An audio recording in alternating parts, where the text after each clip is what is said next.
Thinking about you makes it so hard to breathe, cause I'm fading. I need some proof that I'm still what you need, going crazy. Don't wanna cruise like a dog at your feet, so degrading. It's so degrading. Come over, babe, I won't let you leave this house. I'll board up the door, I'll tie you down. Come closer, babe, step by step to show you how. I'll even the score, I'll make you shed your crown. My love, borderline, your touch is a crime. We can toast blood and wine, blood and wine, blood and wine. My love, borderline, your touch is a crime. We can toast blood and wine, blood and wine.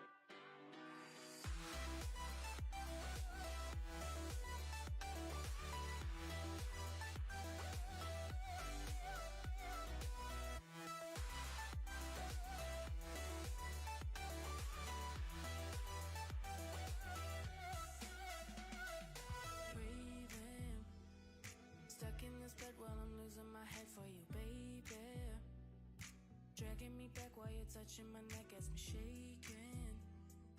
Caught in your net since the day that we met, no debating. There's no debating. Come over, babe, I won't let you leave this house. I'll board up the door, I'll tie you down. Come closer, babe, step by step to show you how. I'll even the score, I'll make you shed your crown. My love, borderline, your touch is a crime. We can toast blood and wine, blood and wine, blood and wine.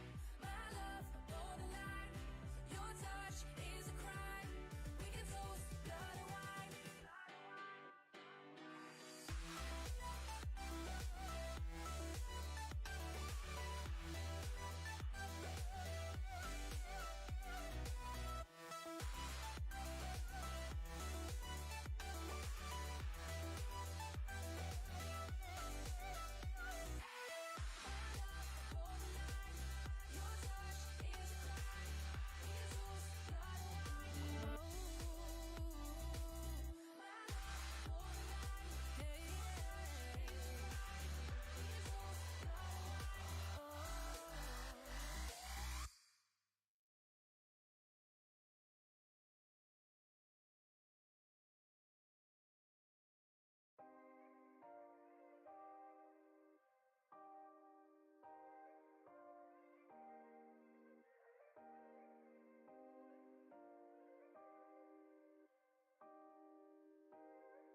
Next time, please just don't invite me. Maybe I know it's crazy, but I just feel like it's not all that fun.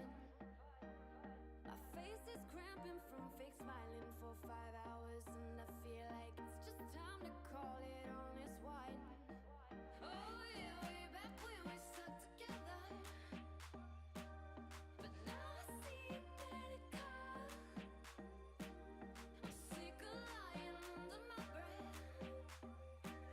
So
Audio works? Audio works.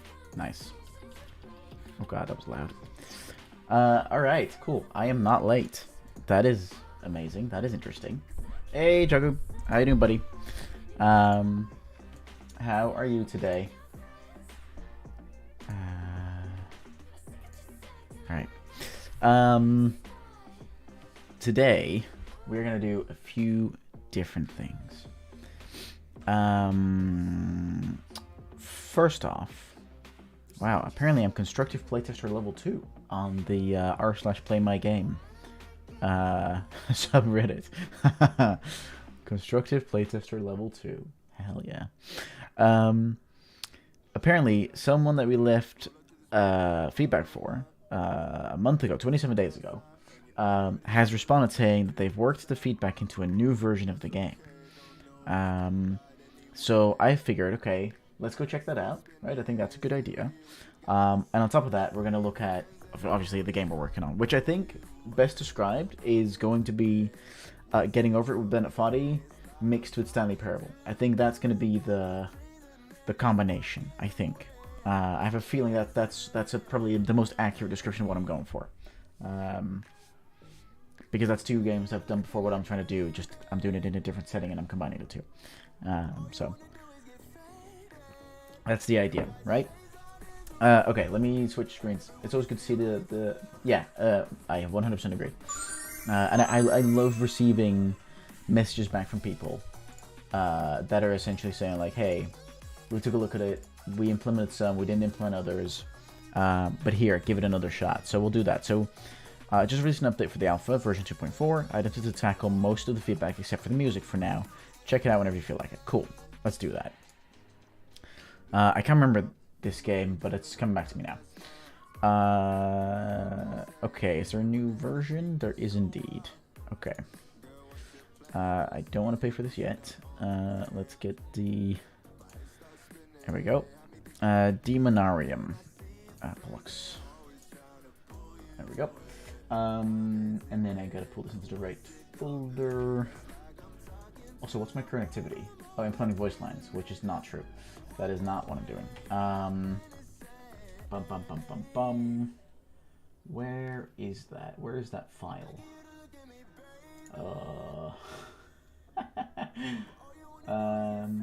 However organized I am at work, I am not organized myself. Here we go. How do I even describe this? Feedbacking in the games. Cool. I have no idea what the stream title is, so we'll see if this aligns. Okay, and then I just gotta go into the games folder. I gotta find it again. There it is. And I just gotta extract all. Extract, please. There we go. Alright, let's pause the music. And let us play Demonarium 2.4. Yep, I'm aware. Run anyway. Let's see what changed. Oh, right. Full screen. Yep. Oops. It's loud, isn't it? Feels loud. And there's no way to... God, that feels loud. Like, that is super loud for me. This must be super loud for you guys. Let me adjust that.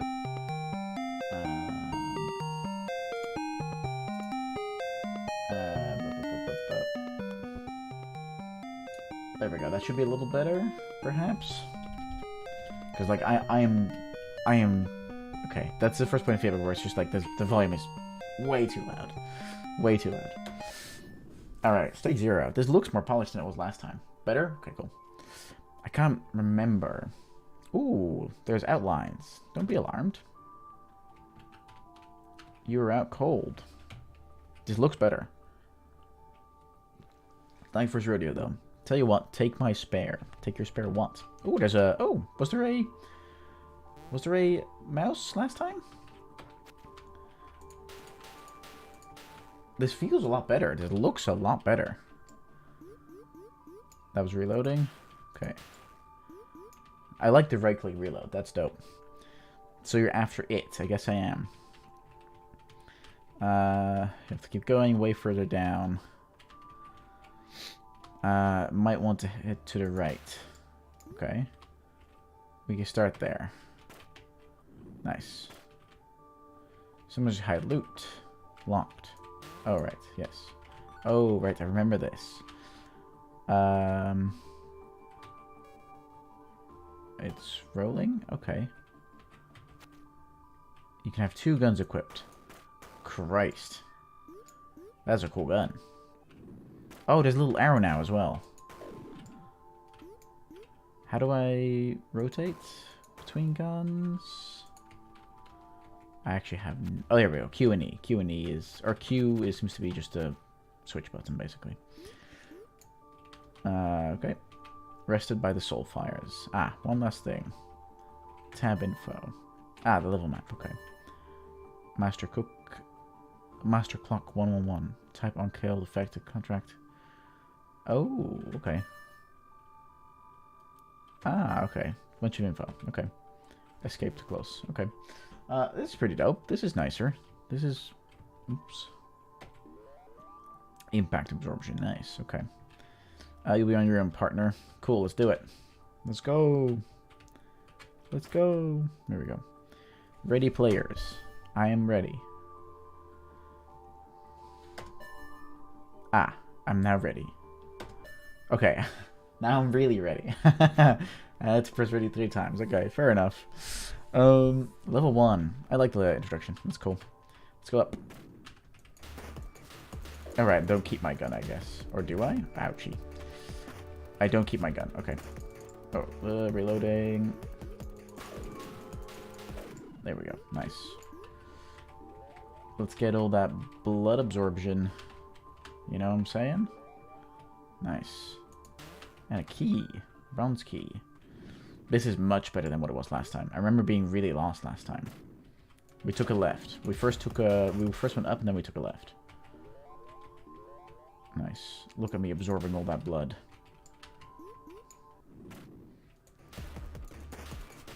Ooh. Ooh, you try. Nice. Ammo bag. Ooh. I don't know what it does, but we'll find out, I guess. So far, this is not bad. Is there a way up there? I don't think so. No. Okay. Oh, there's a way down here, though.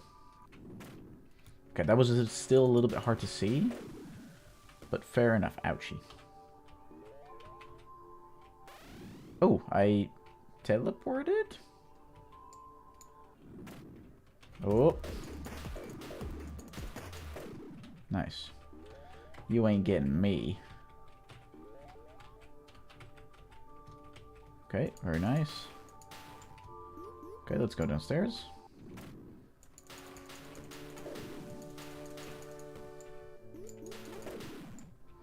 Nice. Not bad. Let's kill those 2. Nope, nothing. The lack of music is actually kind of good, I think. I actually don't really hate it, to be honest. I think it's pretty dope. Nice. I'm upgrading a ton of skills. I don't really know what those skills are, but hey, here we are. Oh, it's locked. Wait, can I... There we go. I'm rolling. Another key. Excellent. Alright, back we teleport. We could take a right at some point, I think. Yep, we could. Yeah, there we go. There's sort of an ambient... Yeah, there's an ambient chime in. Yeah. Yeah, but last time it was like super over the top, I think. I kind of remember vaguely that it was like really over the top. And like it was like really annoying. I really don't mind the chiminess. Oh. Nice. I like that you can cancel the full reload. That's nice. That's dope. Nice. Nice. Another ammo bag. Let's go. Let's go to the right. Oh, because of the ammo bag, I can basically shoot unlimited? Yeah, I think that's the case. But I have no idea what my health is. Got no idea.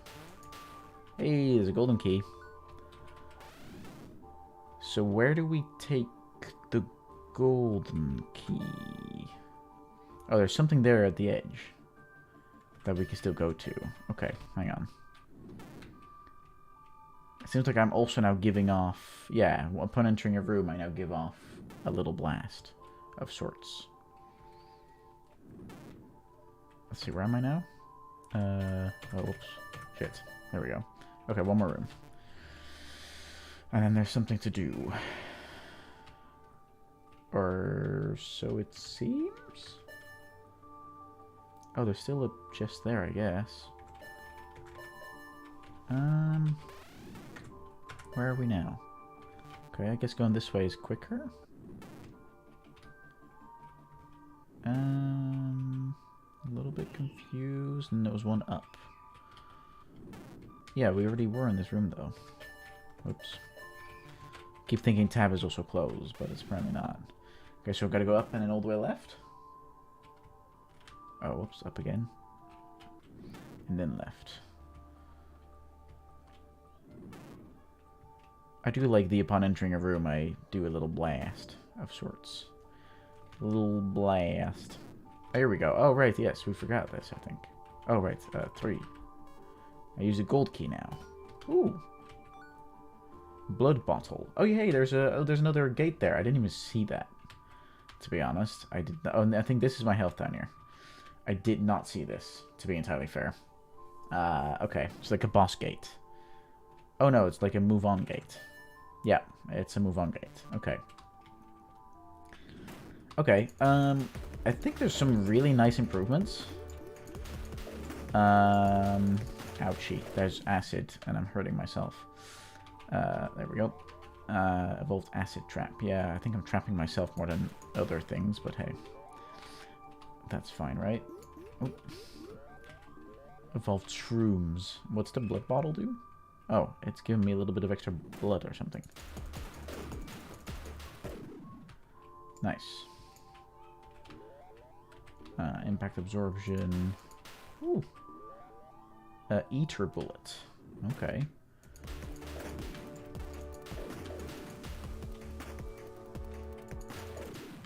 Nice. Very cool. Okay. Woodwork. Impact absorption. Pixie dust. Acid trap. Oh, nice. Now we're doing... Oh, now we do 3 little bursts once we enter. Okay, so we gotta go up.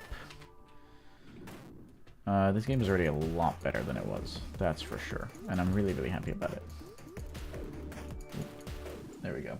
Now I can use a highlight to the room that leads to the next level, especially after cleaning over rooms. Yes, I 100% agree. Because that's the part that we missed, and that would have allowed us to move on much quicker. This one? Ooh. Ouch. Oh, I'm dead. Okay, I think that is also something that is missing. Like, that was very sudden. So that could be a little more clear, I think. But lots of really good improvements.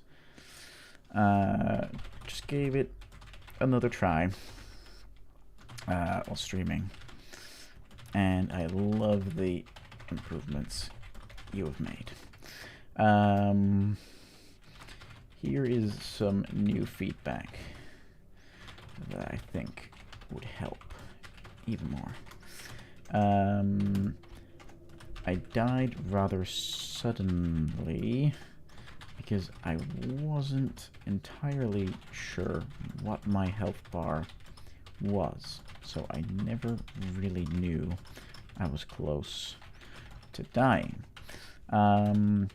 When clearing out all of, well, when you have, also let me turn on the music again. Boom. And then let's put it a bit up again. And also for you guys, because of, obviously for you guys, I changed it. There we go. There we go. We have cleared out all of the rooms. Because I have one more game I want to look at before we dive into the engine. I saw something really cool. We've cleared all of the rooms. Please highlight the room has the portal, which leads me to the next set of levels. I ended up being a little lost for a while. I think that could have a clearer signaling as well, yeah. Perhaps taking damage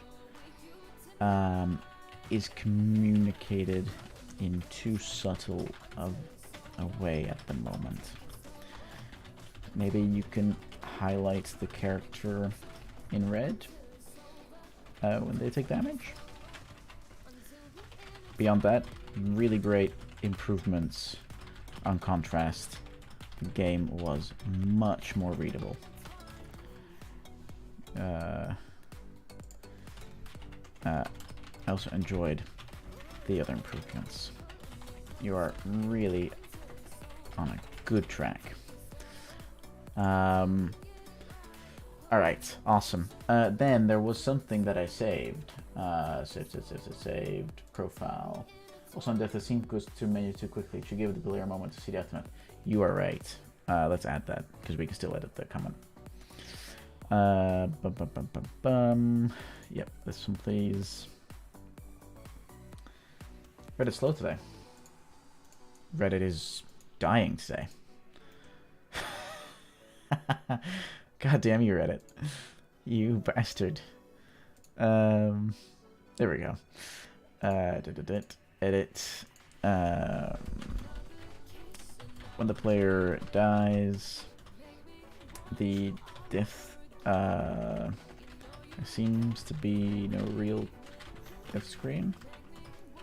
Instead, we go straight to the choice of what to do with the game. Close it, go back to main menu, etc. Maybe give the player a little more info on how far they made it. And then after that, let them continue to the next screen. There we go. Oh god, Grammarly's doing all of the things. Okay, I'm not gonna do all of those changes. Cool. Then, in my saved, where was it? Okay, no, I'll do, because I saw two of them, but we'll do this one first. Grow crops on a skyscraper roof in a post-apocalyptic game. Sounded really cool, looked pretty good, so I figured we'll give this a shot. It's called I Am Future Cozy Apocalypse Survival, which is a horrible name, I must admit. But hey, here we are. I Am Future demo. I don't like that title. I don't like that title one bit, to be honest. He's got... Wow, Jesus, they've got a fully rendered trailer. Excuse me, wait, what? Oh, Tiny Build is a publisher. Interesting.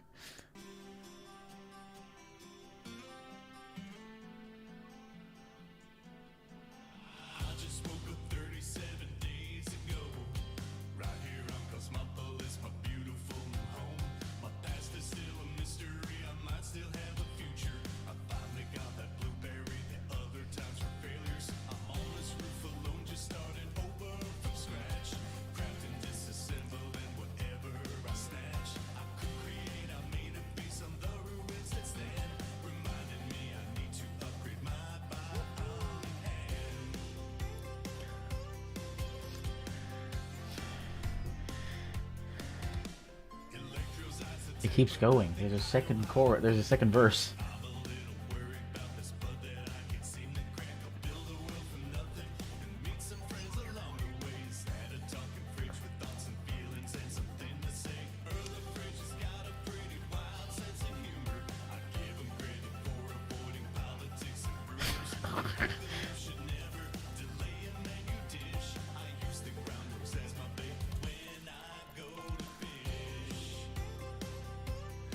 Um. What? There's a bridge. Okay.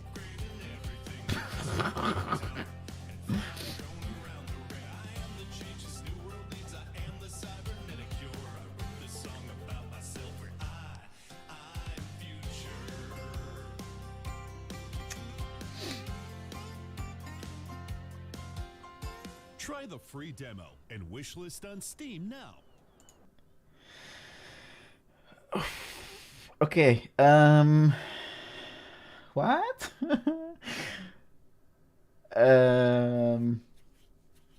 What?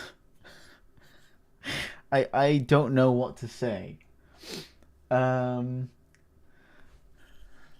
So, okay. I don't hate it, right? I think it's pretty creative. It's not every day that you see an indie game have its own theme song, right? Which is pretty cool. I hate the URL. I hate the name. I think they're terrible, but okay. It's got quite a bit of personality, which is cool. But on a more skeptical side, I'm a little worried because that couldn't have been cheap. Getting a song that was 1 minute and 43 seconds long, written specifically for your game. And if you're really an indie game, unless you're a really talented musician yourself, which, hey, may be the case, why are you spending money on this? That's my worry. Surely there's other things to spend money on. And surely this is not a matter... Because this is not super marketable, right? Having your own theme song. Only if it becomes an absolute fucking bop on, let's say, a TikTok or another social media platform. That's when it becomes marketable. But this is not a marketable song. This is a level of country-style meandering that... Or well, pandering, I guess is the better word.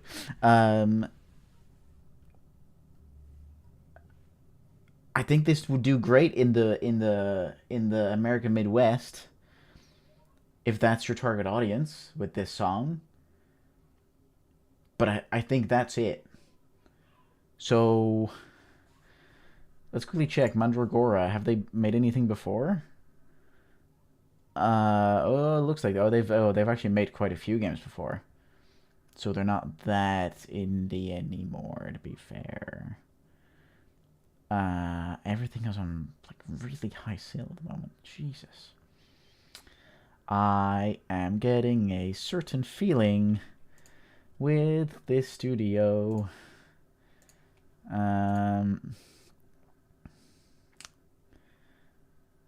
Where are these folks located? I knew it. So it says based in Armenia. Yet there is a Russian suffix to the email address there. Now, maybe I'm just uninformed. Have you seen Tiny Glade? I have not. We'll look at that in a second. I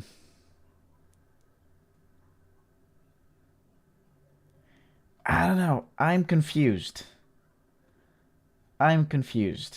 And I'm gonna go with what my gut says and not play this game. Yeah. Something feels off. This fully rendered trailer and everything.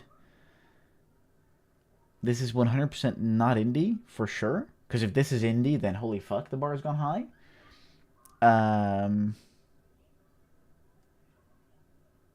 And there's just something off about... yeah, it does not feel indie. Yeah, exactly. And I just want to quickly check Tiny Build if this is the company that I think it is. Yeah, it is. It is indeed. Cool. For the sake of my own... No, my opinions are my own. And anyone that tries to portray it otherwise is an idiot. I'm not a fan of the folks at Tiny Build.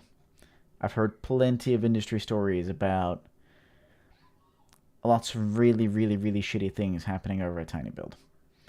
So, it's a no from me. Anyway, you mentioned Tiny Glade.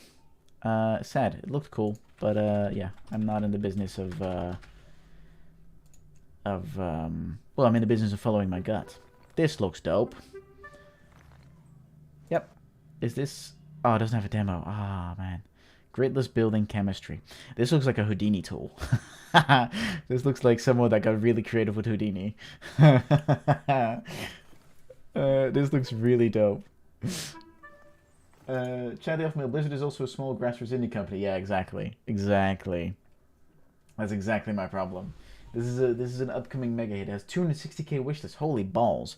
Yeah, but like if you look at this, let's analyze. Look at how amazing it looks. It's like obviously technically not very simple, but this game it doesn't start talking until 19 seconds in, which is a little strange. But this game, let's track it. Let's track it. Cool. Within 2 seconds, they've shown me everything the game's about, which is amazing. Which is absolutely fucking amazing.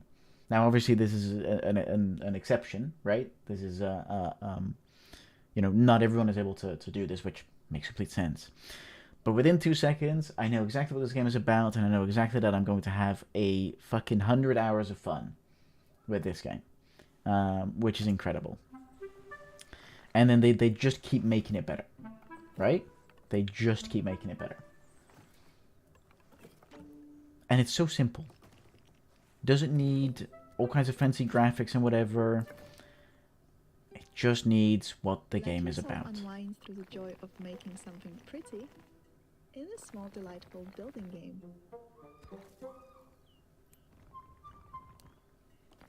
There is no management, no combat, no wrong answers. Ah. Just kick back, doodle some castles, and turn forgotten meadows into lovable dioramas. That's neat. That's super dope. In Tiny Glade. Ah, that is super neat. That is super cool. I love that. Their TikTok vid went viral and got 20 million views and wishlist rolled in. Yeah, I can imagine. But again, this is the whole how do we even say it? This is the whole core of what marketing for your indie game should be, right? It needs to be to the point. The product itself needs to be good, right? You can't market something that's shit or bland, right? That's same with restaurants. You can't like serve someone completely bland fucking food, no salt, no sauce, whatever, and then expect people to go like, oh my god, this is fucking amazing, right? No one's gonna do that because the food tastes bland, your indie game tastes bland, or something. There's an analogy in there somewhere. Yeah, Tiny Glade. Within 2 seconds, they show me everything the game's about. They then follow it up with showing more of their product, which just looks super awesome. They don't bother me with lots of things on screen or lots of cuts or whatever. They just show me what's there. Again, and it really hits home to what we've been talking about for months now. Show, don't tell. Like this is the key to everything. Now, Tiny Glade has the extra benefit that it's a super cutesy game, so obviously they have a really wide target audience. I wonder how well they're going to do in terms of there's no management, there's no goal, you know, etc., etc. Like this is going to be for it can get very boring very quickly to not have a goal. We saw that with moving in, and even though the dev explained to us exactly what's going to happen, so I'm hopeful for that title. So I'm hoping that Tiny Glade can also do the same thing. But I think it's made by 2 people. That's incredible. Like, and it's simple. You can't beat simplicity. You really, really cannot beat simplicity. So, amazing. I am going to add this to my wishlist as well. Thanks for the heads up. This is totally added to mine. And I'll follow their things as well. So that's good. Yeah, super awesome. Looking forward to it. As soon as this comes out, there's no release date announced yet, but as soon as this comes out, I'm going to have a ton of fun with this. We'll review it on stream. Yeah, if anyone has any further recommendations, then by all means, let me know. Yeah, I am future, man. I am future. I am baffled. Because does anyone know if email addresses in Armenia if they also end on the .ru suffix. Because I just... Yeah, this is not... Yeah, everything has a dirty feeling about it. It all has a dirty feeling about it. And I don't like it. So, we're not going to do that. We are going to, however, dive into our own game. Simplicity is key. And you guys are going to love what I have been working on. Because I have been working during the week. I picked up modeling again, so I really refreshed my knowledge and was able to make some basic things. I still love this screen. And I have a few good plans for today. Because we can definitely get the audio response system done, for sure. I also improved the following camera. I improved that. I'll show you guys what I did. There we go. I learned a bit about collisions and how those work. So as you can see, I've now made actual modular pieces in Blender, and they're not super pretty or whatever, but they're functional. And they give me the opportunity to make big RAMs, small RAMs, medium RAMs, stuff like that. So I've really replaced some of this stuff, which is nice.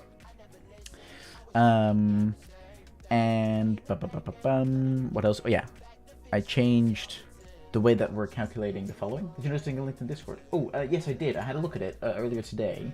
I haven't had a chance to respond yet, but I saw this and I was wondering what you meant with the skill shot part, because as far as I can tell from the trailer, they have constant control over the ball, but maybe I'm not seeing it right. So I was wondering what you meant with that, because then I'd love to be able to implement stuff.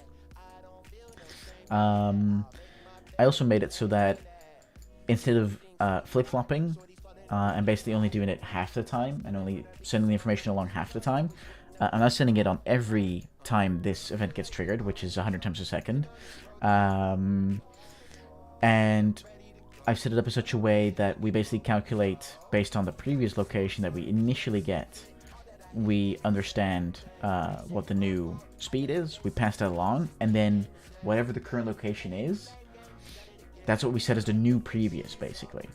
So then when the next time comes round, we have this new previous, which means we can again collect or calculate the speed, update it again, and again set the new previous. So yeah, that's what I've improved, which means that we're now much more subtle, much more smooth. So if I just do this, you see it. You still see the jitter a little bit, but not nearly as much. Right? So it's a lot better for a prototype. I think this is definitely sufficient. Then on top of that, if I just pause this, on top of that, I've done a little bit of level blueprinting. If I just do this, is this gonna be enough? I hope so. Is it? It's not enough. Okay, let's just do this. So that seems to be a small little obstacle. Go ahead, give it a try. I don't think you guys can see it because of the bitrate, but there's subtitles on screen, which I don't know how to change the size yet, but different question. But I've now got audio triggers set up around the level to basically play a sound once the player goes through it. Interesting. That's what I thought. Thanks, Chris. So I've got two to set up here, and I'll show you guys what that means. Also, I just saw the box on the edge falling off, so you could place those on the edges to give risk and reward for dropping them. Ooh. I don't hate that. I don't hate that one bit. I think that's actually pretty dope. You actually make a pretty good point. Also, all of these modular pieces, they're prototype style, right? If this game is worth making, then I'm gonna just hire an artist, pay them a lump sum of money, and get them to make more rounded pieces and stuff like that, rather than these really straight pieces, because they've got some issues that when you, where's the golf ball? When you basically, let's place it up here a bit. Hang on, there we go. When you do a really fast shot against a really high one, then you basically go straight up into the air. which is cool for like, rolling back. But if you have a more rounded thing, then it's going to give a bit of a natural result. So that's the idea. Yeah, placing things on the edges that players can knock off for a risk-reward kind of thing.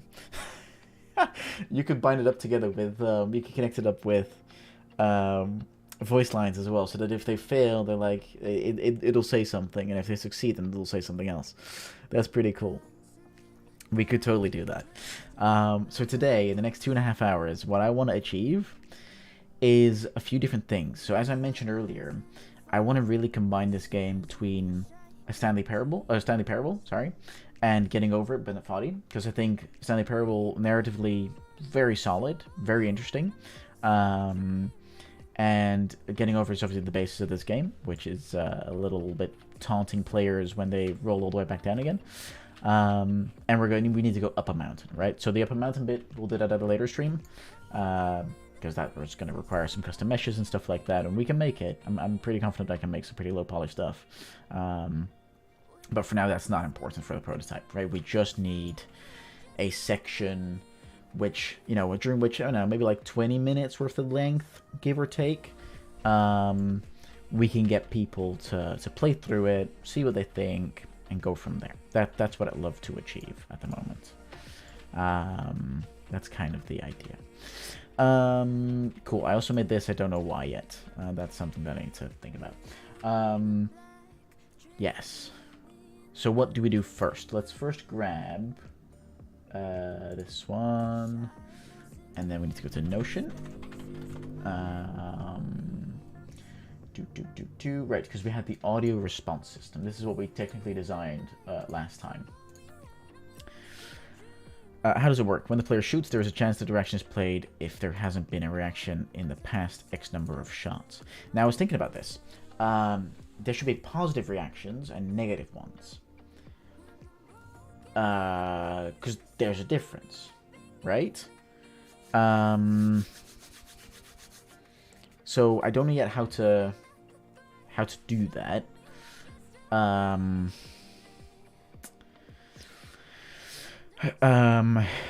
Well, I know how to do it. It's a matter of a Boolean. And based on whether the Boolean is true or false, it can grab from a different library of reactions, basically. A Boolean determines if a positive or a negative reaction is played. Yeah, which means we should record some more soon, possibly during this stream.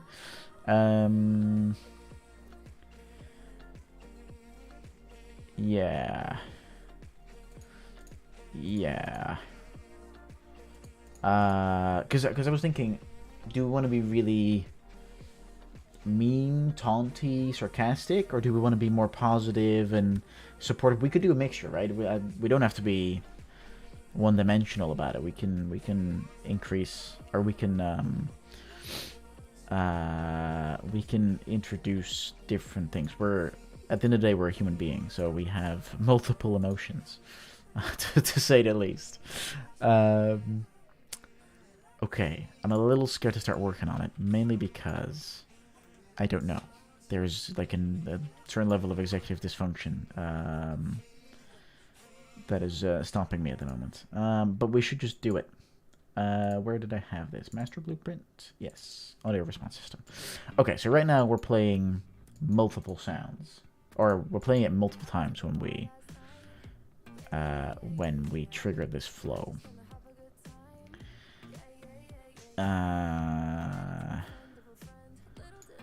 Contextual reaction false. Sound played. Should make this normal sound played. Normal sound played. And then we determined a new buffer. Yeah, which is a random. Okay. And this is determining whether or not... Excuse me. Why are we not... There we go. Like that. Determine when the last reaction was played. compare the previous... Okay, yeah, so this one and this one need to go here. Like that, basically. Okay.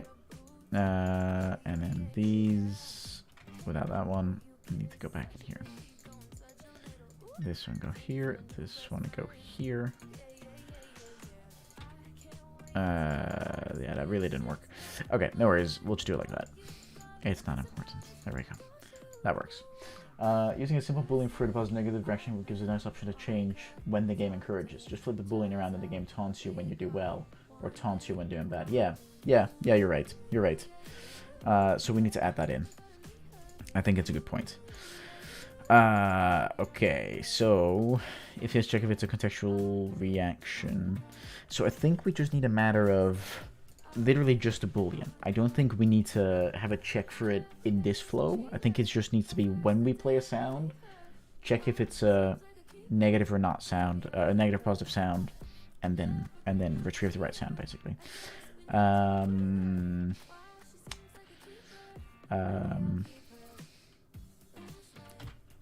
Negative reaction? Question mark. If it's true, then we do. If it's false, then we do a positive reaction. Okay. Cool. So let us see what happens right now. Just for the sake of giving me something easy to work with. Like a little sandbox, basically. Actually, to make it an even easier sandbox, let's literally just do this. There we go. Do you guys like how modular my golf pieces are? Because they literally fit perfectly. Which I actually had quite a bit of difficulty with getting that set up, so I'm really happy with it. Where's the golf ball? Golf ball. Come here. There we go. Is that above? Yeah, there we go. Alright, so right now we say normal sound played and then we determine a new buffer. Okay.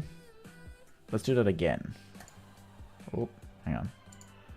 See, now we do it 7 times? When we've just shot once, basically.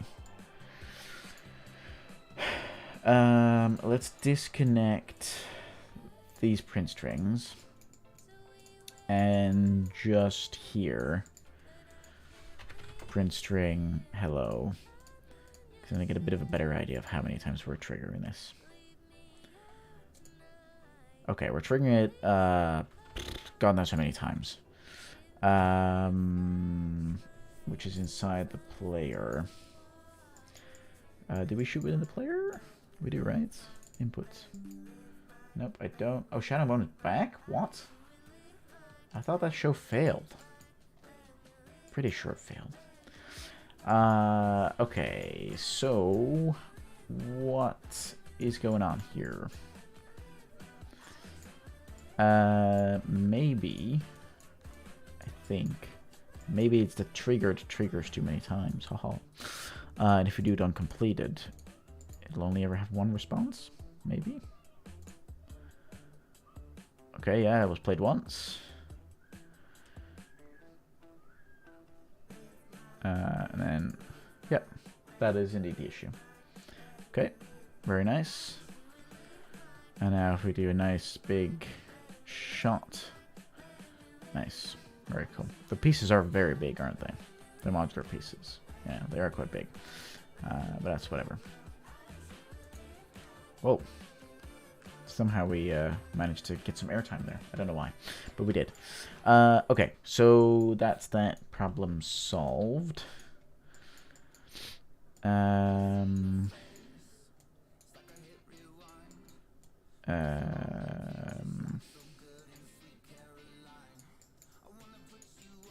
This needs to be... Oh, Jesus. Jesus. Okay, there we go.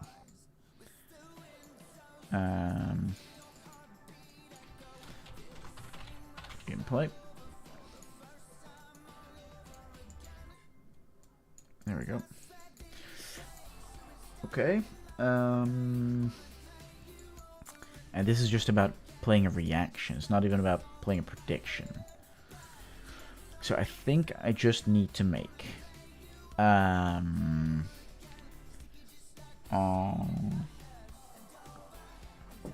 that's something I'm not sure about. If I just open the level blueprint, which this is, by the way, the functionality of the trigger box is playing a sound, which is really not that complex. Is there a way to check whether a sound is currently playing or not, beyond just determining it yourself with a boolean? Let's see. Spawn sound. Cast the sounds. No. There must be. Yeah, that's what I'm thinking. So I know that the for free UI sounds. Yeah, there's a spawn sound 2D.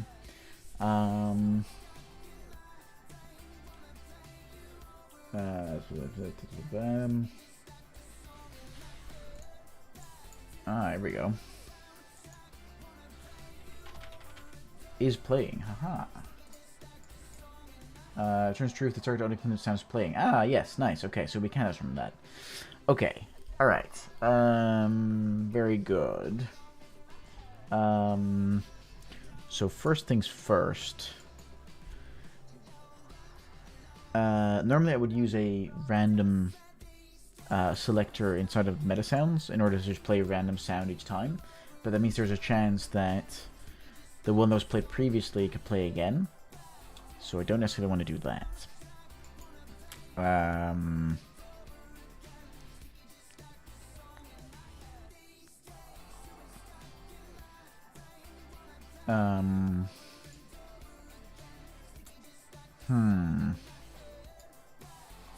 And this is, yeah, this is non-spatialized, non-distance stimuli, which is what we need. Because it needs to be like a God voice, basically. It needs to be omnipresent. Okay. Okay. So that means inside of here, we could make a function that says play sound. Question is, though,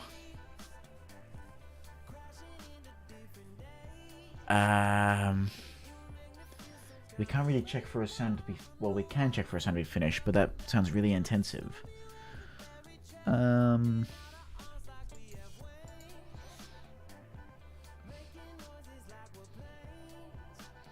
Because then, spawn sound 2D is playing. Like, there's no way that we can have this send out a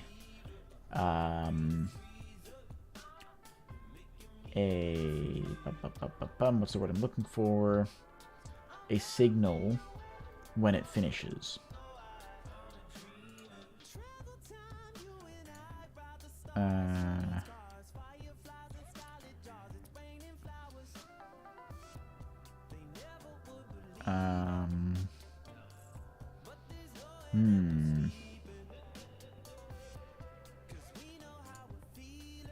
Play links, set links, sublink.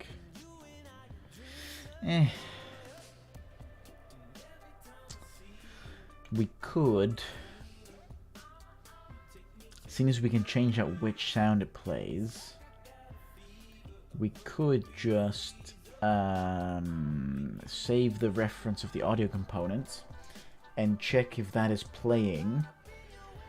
What information comes out of it, though? Is it just a matter of sound, set sound? Is there like there is a get sound, so I can check which sound it's currently playing.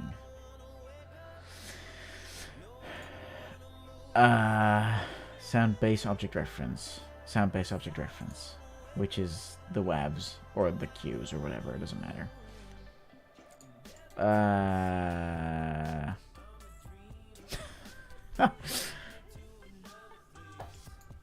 What did I try to get the sound again? What was it? I can't remember. Oh yeah. Sorry, I'm making like 4 steps inside my head and I'm telling you guys about one of them.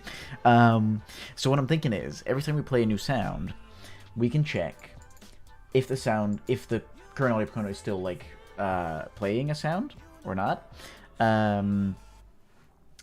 If so, I can check the database of sounds that we're about to make to see if this sound specifically is interruptible. If it is, can I stop this from playing? I can. Stop delayed. Cues request to stop sound after the delay. Stop immediately if delay is 0 or negative. Okay. Issue any delegates if needed. Ah, very neat. Yes. Yes. And then I could like have an interruption line play or something. But it's a stretch goal, I know, but good to know. Good to know. We're validating our design basically to make sure this adheres to everything that we need. I think anyway. I think that's what we're doing. So why did I do that? Audio response system. There we go. Okay. So we can do when a player shoots. We can do it randomly. Yep. And we have a boolean that indeed determines if it's positive or negative. Okay. And then we have the contextual reactions, which we can do through audio triggers. Okay. Let's just implement this. Let's just implement it. Okay. Okay. I should have put this in a different folder. Audio blueprints. And then I just want to put it in there. This one. Audio blueprints. Move here. And then here I want to make a database, which is in miscellaneous. Database. Am I stupid?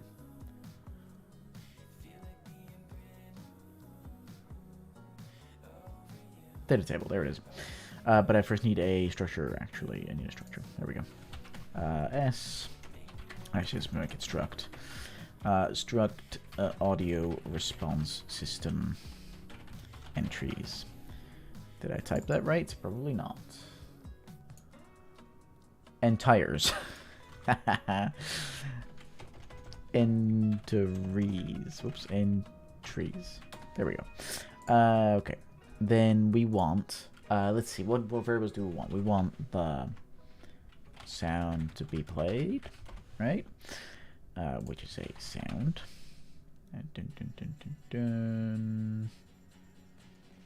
Sound base. Then we want a can be interrupted. Interrupted. Which is a boolean. And we want subtitle, which should be text. Yeah, which this will come in later, I think, because I think we'll do subtitles through the UI rather than the built-in system. So I think that's what we'll do anyway. It's going to give us a lot more control. Oh, my tea is getting cold. Shit. I keep doing this. Oh, heavy tea. Still warm? It's still somewhat warm. An hour after making. It's perfect temperature now. I'm going to forget about it for the next half an hour. Okay. Okie dokie. I've made the struct, so then I can make the data table under miscellaneous, and then data table up here. I can select struct audio response system entries, DT, negative reactions.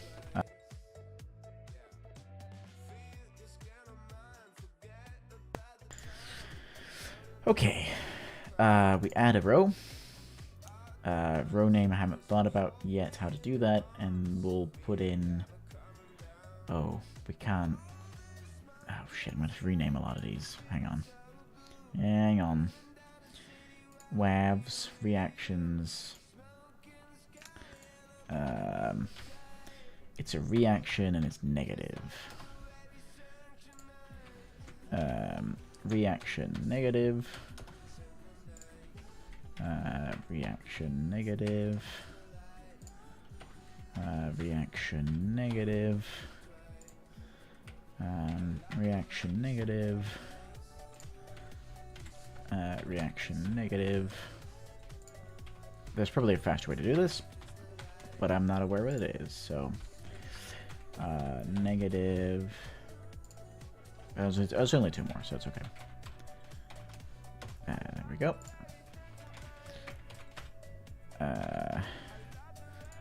Oh, there's 2 more actually. There we go. They were alphabetically at the end. There we go. Alright, so now we can actually filter them out, which is nice. See, there we go. Now we see which ones are negative and which ones are not.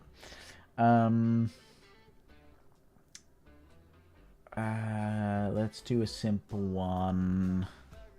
This one. It's very negative, this one. Can be interrupted? No.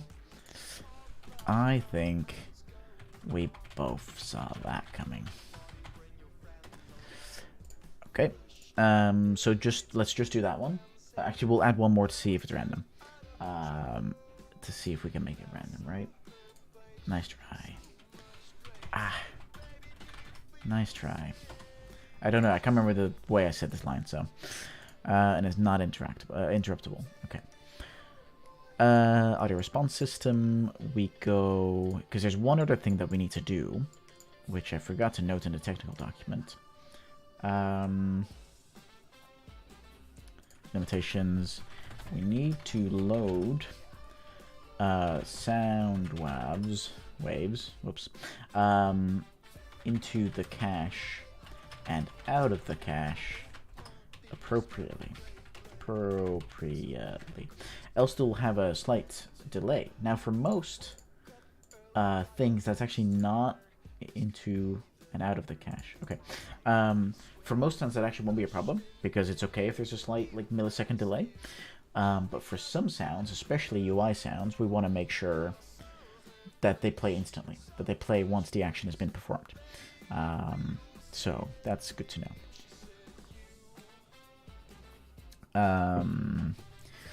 Okay, so we select play sound. This should actually be a bit different now that I think about it, because we can't just make it a play generic thing, because we're specifically playing a reaction. So play reaction sound. Let's start there, and then we can determine whether it's positive or negative. Negative reaction, which is for the sake of testing, it's true, because we only have negative reactions. Now we would need to get data table row. No, hang on. I know how to do this. I've done this many times before. Set up data table references. As long as the data table doesn't change, which it won't, because it can't be changed at runtime. Get data table row names, for which we select negative. We promote this to a variable, which is reactions negative data table rows. And then which is fine. We should sequence this. And then say, all right, oops, not this one. Shit, hang on. There we go. Add more data table references here later. That's for like the other, the remaining different tables that we might have. Okay, then we can go back to the function where we were. So we can basically say, all right, we get this, we get a reference, we get a random int, random integer with the max being the length, like that. Okay. And then I just... yeah. So I know that I can do the negative reactions here. Okay. Okay. Then we break the result. Yep. And we basically say this is the sound that needs to be played. And I can actually remove these. Let's start here. Let's start here. This is the start. Yeah. Yeah, this is the start, I think. Okay. Let's pause the music real quick. There we go. And then we go and we say... Okay, maybe that wasn't the activating one yet.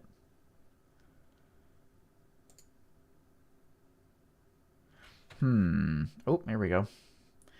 It does access 0 from array reactions negative data table row of length 0. Of length 0. Oh, I know. We have never set this up. That's the issue. Ugh, why are we... What? Why did Blueprint Assist do it in such an ugly way? There we go. Okay, let's try that again. I knew I forgot something. All right. Nice try. Okay, that plays. Will it play again? Should be random. Nice try. What if we just keep playing that one?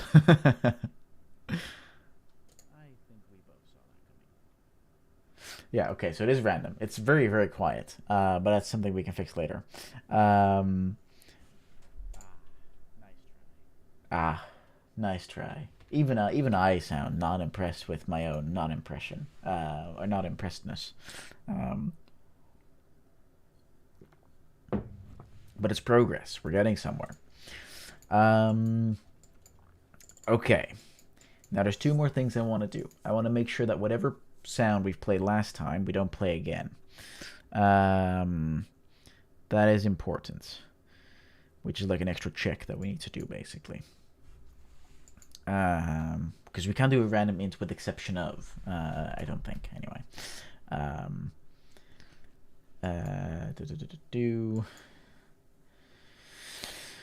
Yeah, I don't want to play the sound that I played last time.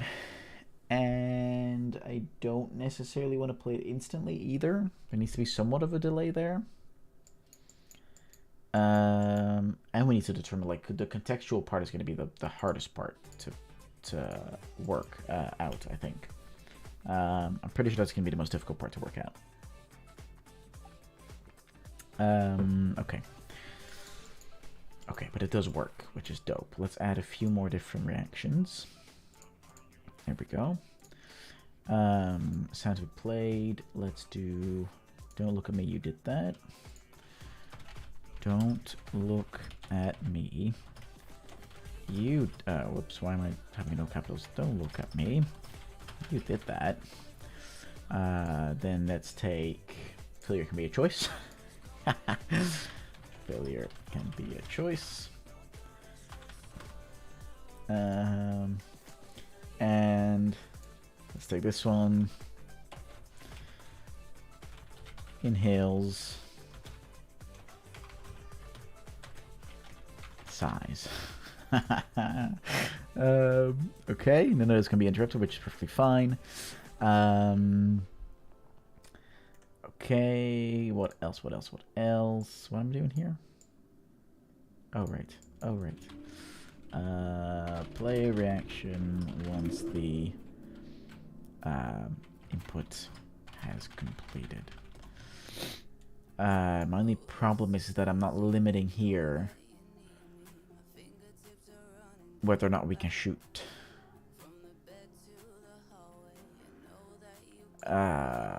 Shit. Yep.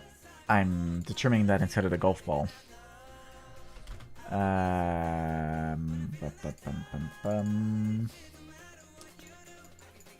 Yeah, we determined can shoot here.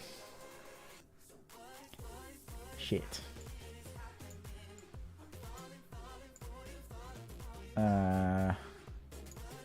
Yeah, which I'm resetting there as well. Okay. Okay. We can fix that.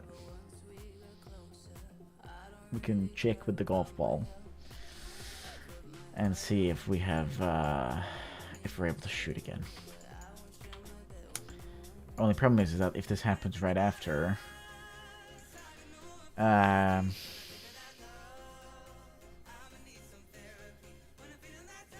that's gonna be inconsistent at best, because then sometimes we will be able to play a sand and sometimes we won't, because the boolean has already been set, and sometimes the boolean will get set faster than we execute this line. So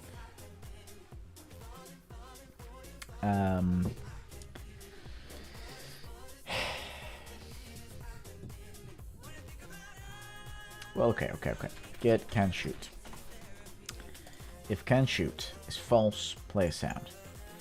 But only do this once. Then once it's true, reset.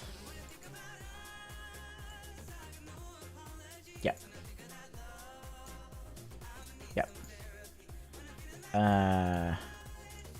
Oh, I didn't need to do that. Get out of here. Check if the player can shoot. If not, play the sound. If they can, reset the do once. Okay, and then I just gotta put a random delay in between. Delay. Whoa. Okay. Random float in range. 0.5 and actually let's make this 1. 0.5. No, 1. And a maximum of 2. I don't know. Randomly delay when the sound is played. And then we can still determine whether it's positive or not. Okay. The system makes sense. It's just a bit of a complex system. That's all it is. Oops, hang on. There we go. I think we both saw that coming. That's pretty good. That's a pretty good delay. That's not a bad delay. I don't hate that. And then there was nothing because it can, which is fine.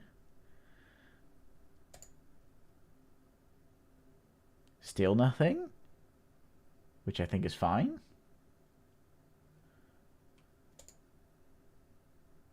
Still nothing. Hang on. Hang on a minute.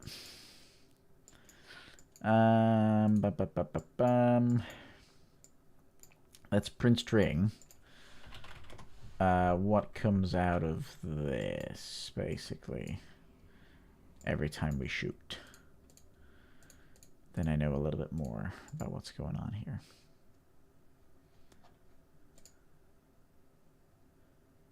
False, yep. Okay. Let's just do it super soft shot.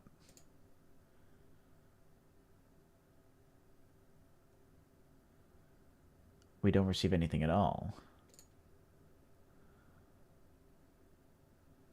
Okay, so something with the resetting. Oh, because we don't reset it if we don't click.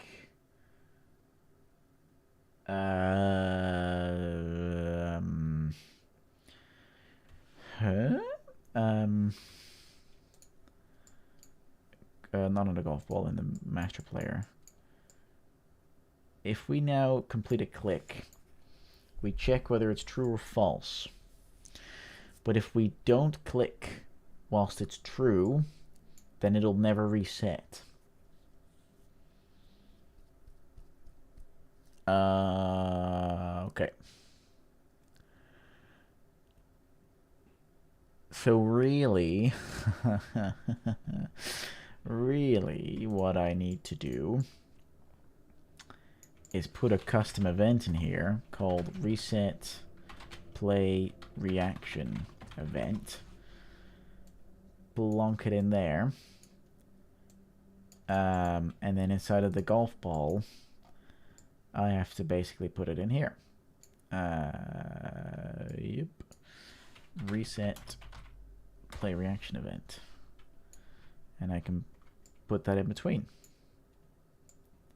There, please. Yeah, this is now slightly messed up, but that's fine, right? Yep, we can just fix it like so. Oh, shit. There we go. Here we go. Okay, and then this guy here, and this guy can extend. Okay, and this guy can extend this way. Actually, we should extend it less far, and just have this one be a separate thing. We set the play reaction do once in the player character. Cool.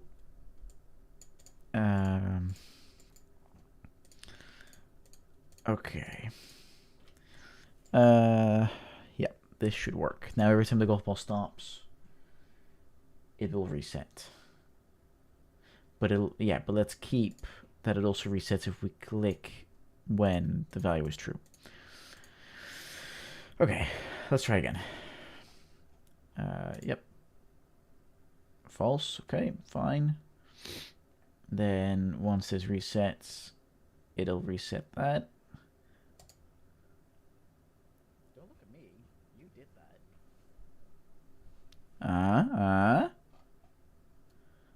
I can barely hear it, but that's not the point. I think we both saw that coming.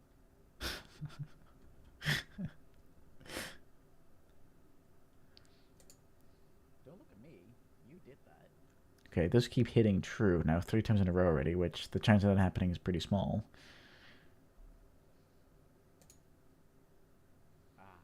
Nice try.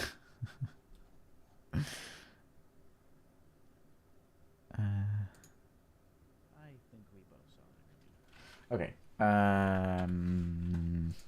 Yeah, it happening that many times in a row means there's something wrong.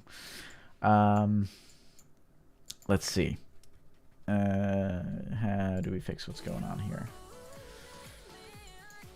Okay, so we cast it in master game mode. If it's a success, we take the number of shots taken, shots since last round. Where is this? We're just getting this. We're not setting this anywhere. Shot until next sound. We set somewhere. Okay. This one makes sense. But the other thing makes no sense. Shot since last sound. 0. This will always automatically be 0. Yeah,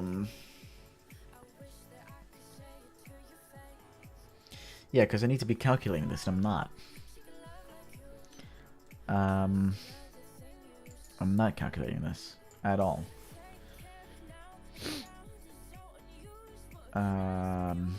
This should also be shots since last sound.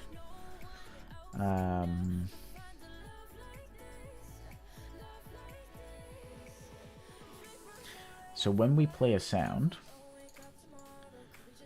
we need to first off, we need to sequence a few things, right? Sequence, whoops, sequence. This one goes in there. And then we have to go into here and get this. Okay. And we gotta basically set this as a variable called number of shots at which we played a sound. It's a good variable name. It's clear, which is the point. Then, when we want to determine whether or not we can play a sound, we need to add a new function called calculate shots since last sound. We gotta take the number of shots at which we played a sound. I thought I got a text there. Number of shots at which we played a sound. Okay. Plus, not plus. We need to get this again. Whoops.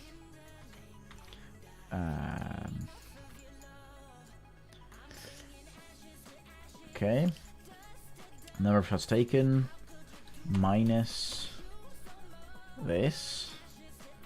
And then we need to set shots in last sound. That's the one we need to do. Yeah. And then inside of here, inside of this function, we can put this. Let's do it there. Yeah.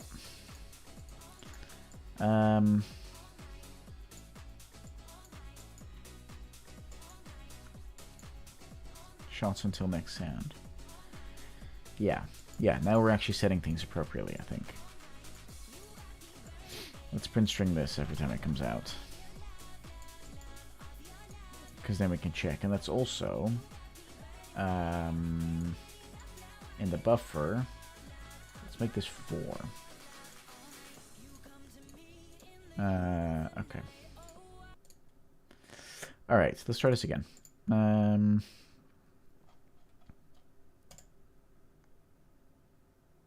False 1.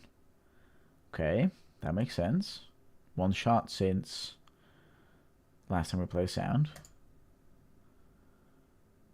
It's now been 2 shots since we played a sound. Yep.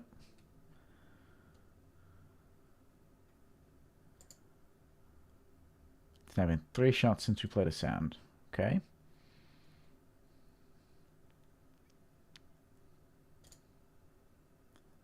It's been 4 shots since we played a sound. Okay. It's now been 5 shots since we played a sound. Okay, this is okay.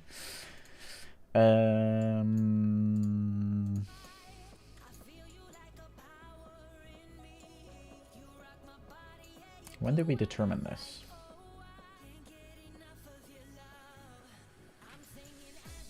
I think we do it right at the start. Shots until next sound. Print string.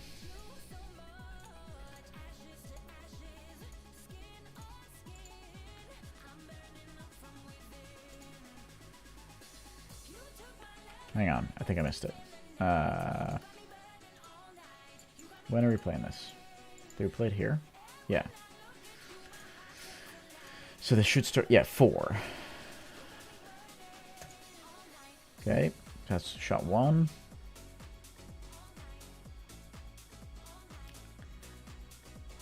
Shot 2.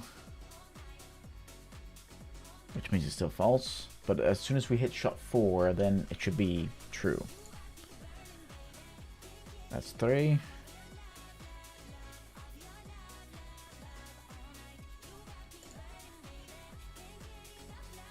But it's still saying false. And it's saying false on 5 as well. Yep. Okay, so the check we're doing is returning the wrong result. Let's see.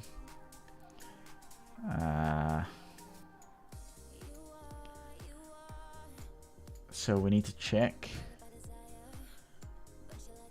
whether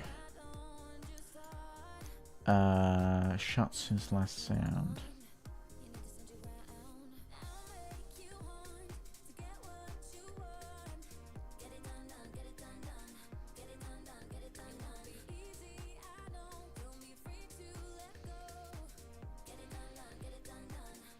Oh, I'm doing a double. Yep, I'm doing this double. I'm minusing twice. When really what I need is that.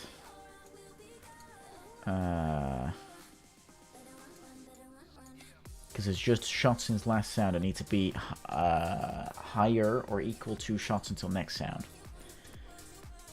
I think. Yeah. I think that's the case. Pretty sure that's the case. Okay. Let's try that again.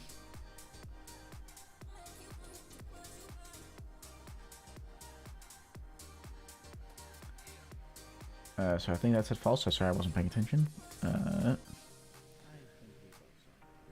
There we go. We had a sound. We had a sound. We had a sound.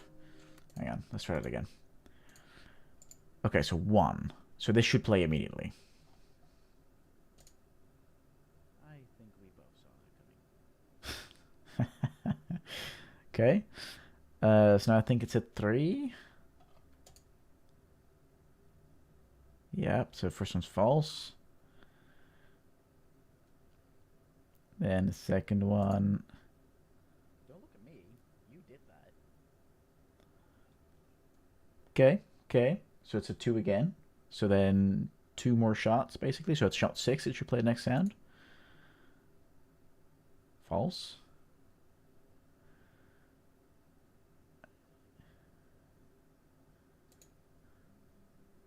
Failure can be a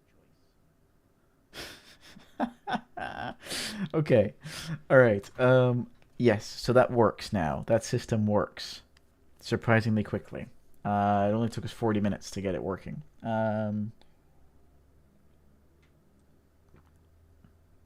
Which is great. That is really awesome, actually. Okay, I just want to quickly go into reactions. I want to just quickly open... Ah, shit, I didn't do that right. Let's put all these to volume 4. Because I'm relatively certain... that doesn't work anyway. Okay. I'm relatively certain that this will help quite a bit with hearing things. Okay, this one at 4. Because this is actually getting us pretty close to a nice little demo. Nice little prototype that's going to allow us to test whether or not this is a good game concept or not. It's very simple, but as we saw with Tiny Glade, simplicity is key. Oops, there we go. Simplicity is absolutely key. And not in all cases, right? There's games that can be complex. Volume 4, isn't that? It's 400%. Yes, yeah. Trust me. It'll be fine. I promise. I promise it'll be fine.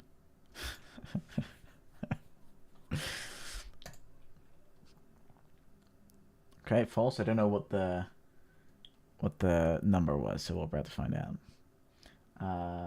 Curved ears. No. Trust me. Don't look at me. You did that.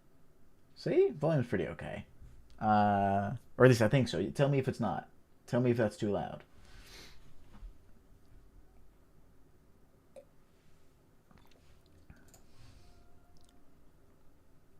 I have no idea if that was too loud. Oops.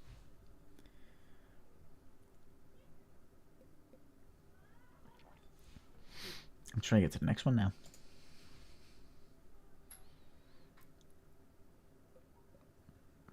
It's gone for the maximum. The maximum. Failure can be a choice. See, is that too loud?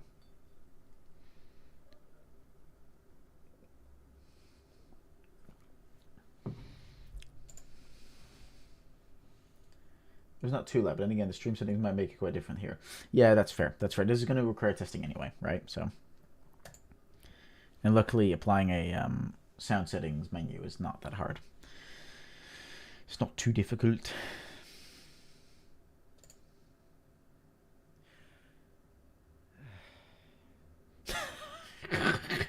Such a disappointing sigh. Such a disappointing sigh.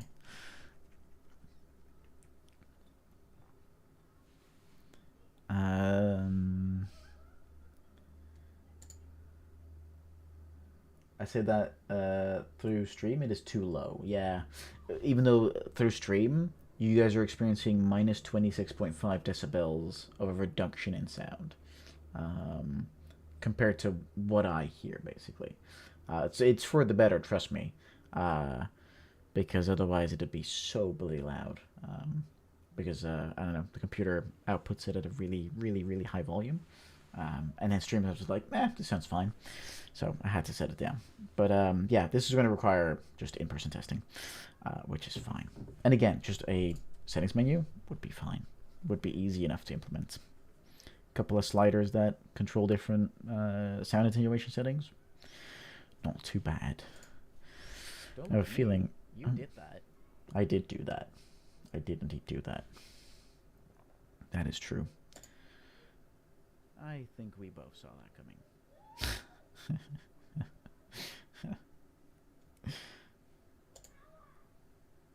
I think we both saw that coming. Yeah, so sometimes that's the next system, right? Making sure that it doesn't play the same sound twice, basically. Right after one another. Or not even right after one another, just twice, basically. Like, might even have to take it like out of the rotation, basically, for a few shots.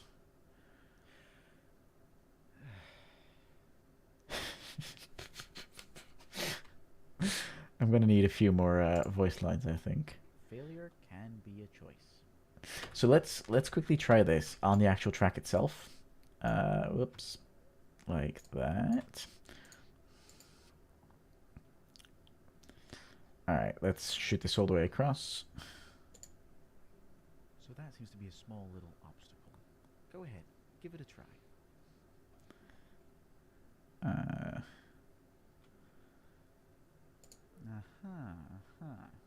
Interesting. So obviously in that first section, when we're tutorializing, I don't know why I did that, but when we're tutorializing, we don't want to have the reactions basically be able to play, but let's go up here. Failure can be a choice.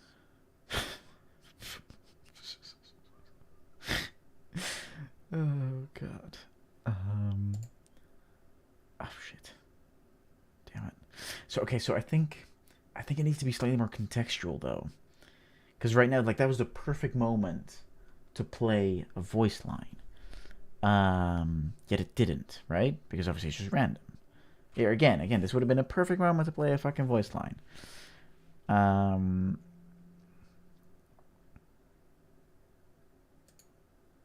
on.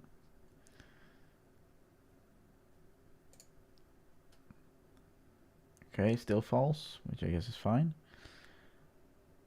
Let's shoot it up there. Oh, shit. Failure can be a choice. Yeah, so that was only lucky that I managed to fail, right? Whoop, shit. Nice, we are under the rock. That was lucky that I was able to fail there, but it needs to be more contextual. Shit. Randomly doing it won't work, or it just won't have the right impact, really. Ah, shit. That sucks. Okay. Okay.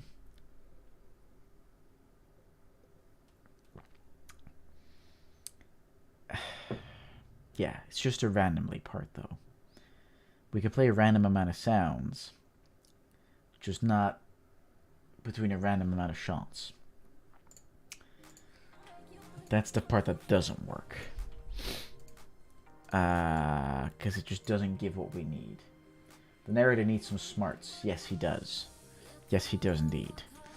He needs some intellect in order to function a little better. Okay, well, we definitely can do. We can already remove this code. That's fine.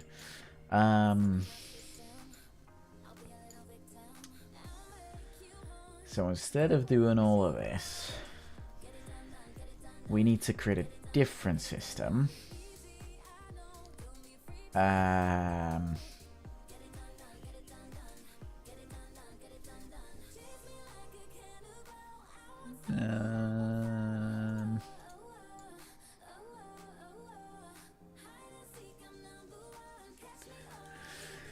How do we even start determining that stuff? Because we'll have scenarios in which the player tries to roll up a hill and comes back down again. We have scenarios in which they're like way up high and then they come back down again for the negative reactions, right?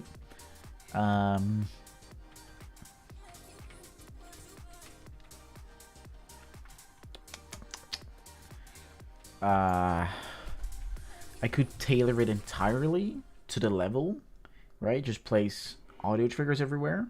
So like I could place like an audio trigger here basically.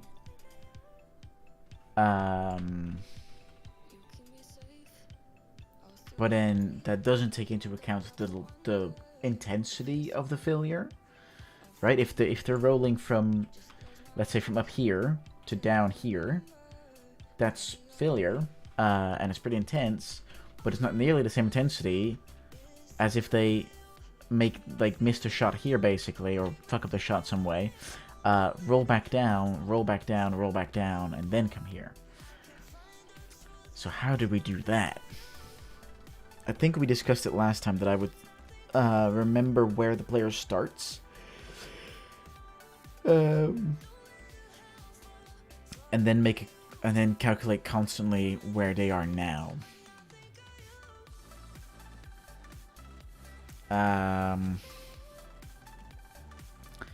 Because we could put a design restriction on these levels that we never go downward, basically. And if we do go downward, we know we're failing. Yeah, I need a way to measure progress. Yeah, that's a perfect way to say it. If we put a level design restriction in, saying we can never let the level go downwards, which I think is perfectly fine, because the goal is to go up the mountain, then we can assume that going downwards is always a bad thing.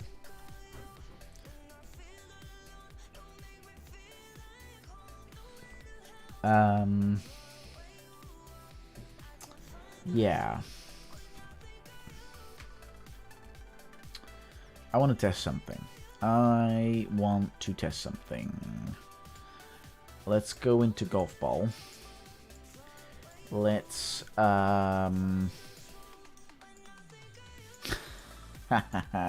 this is getting quite interesting. Let's move these to down here. This is also no longer active. This is deprecated. Okay. Golf ball sleep. Let's show the bubble.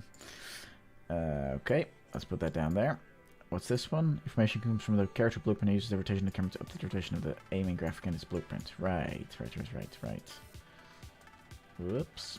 Let's do that. And let's just select this whole thing.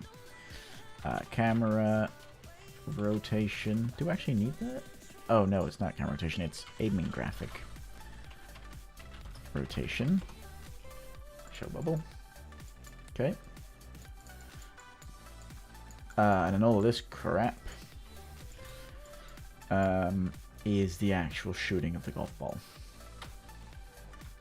Shooting of the golf ball plus making the player camera follow the golf ball. Okay. Now we've got at least some notes on what is. Keeps it a little more organized, which is good. And this is just begin play. Begin play. Alright. Then, and I always put this in red. Okay. Then, what I want to do now, because progress, really, fundamentally in this game, is height. The height at which the player is getting. So, what I can do, Christ. Don't love it, but, measure player progress. And we say reroutes, just to create a little bit of distance. Set event, set timer by event. Timer by event. Ah, shit, it removed my reroute. Okay. Looping at a frequency of 0.01. I have no idea what the performance impact is going to be, but shouldn't be too high. And this is a ref measure player progress timer. Okay. And we basically say we want to get the world location, but specifically we want to break this and just get the Z.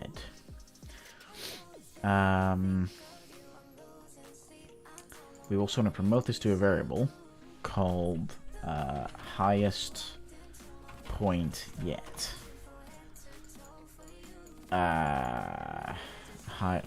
Highest location yet. And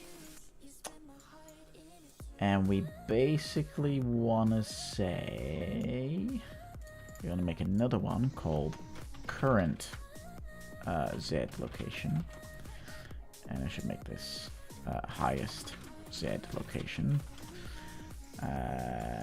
Okay.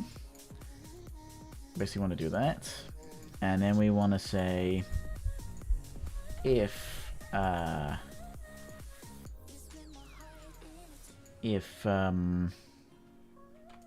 this guy is higher than, greater or equal to the highest location, then we want to set a new highest location.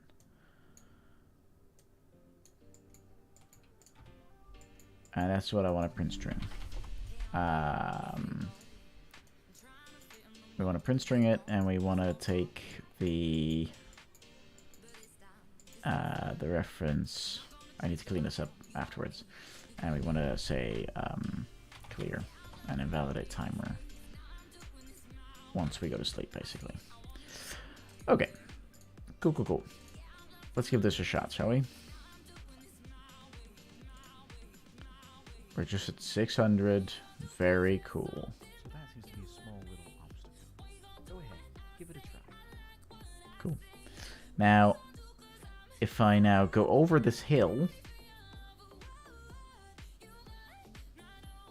it'll stop printing. Interesting. Apparently not, even though I have been higher. Let's try it again with the upcoming shot. Ah, nice try. Okay.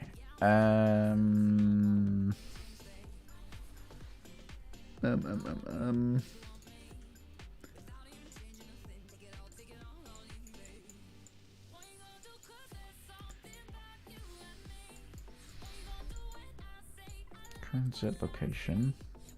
If current Z location is higher than highest Z location,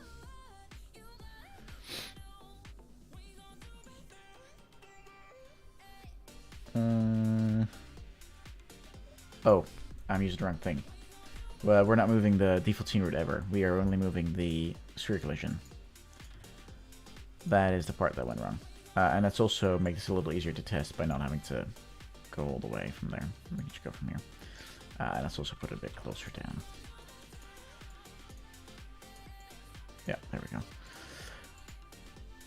Cool. All right. Now this means... Yep. Interesting. Yep.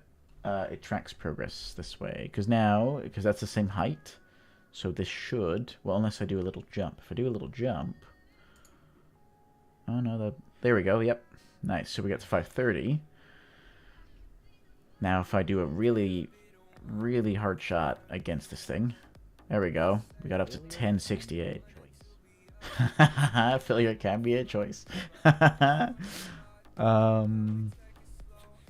only problem is that we need to wait to reset this if the player isn't able to get above a certain thing over the course of a set amount of turns. Please don't roll down the hill.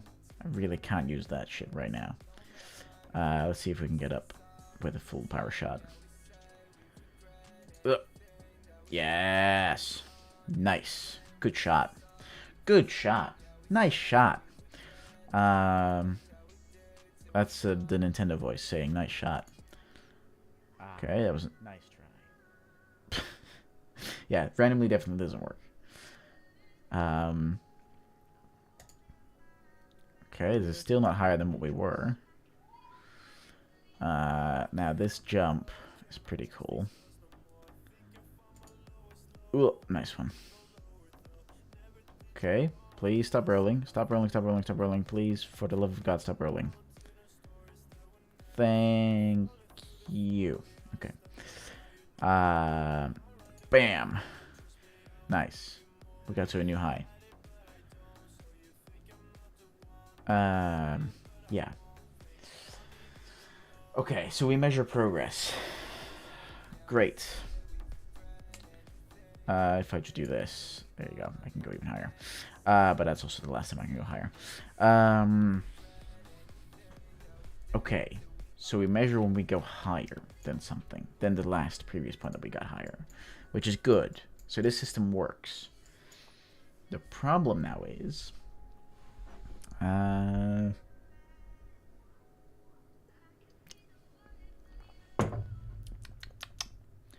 problem now is not a problem, but it's a consideration. How do we translate this into positive and negative reactions? Like, what's the threshold, basically?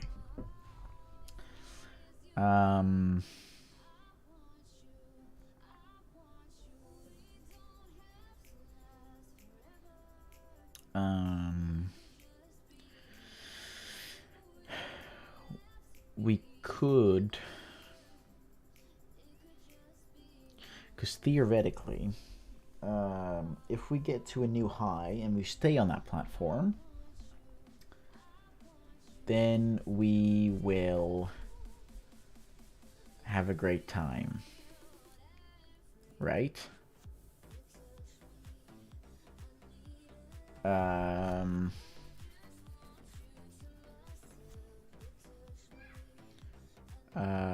Am I making sense still? I don't think so. I think I'm slowly losing my mind.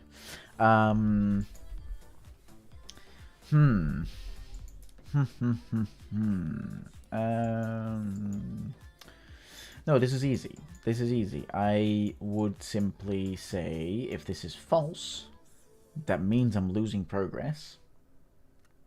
Well, no. It's...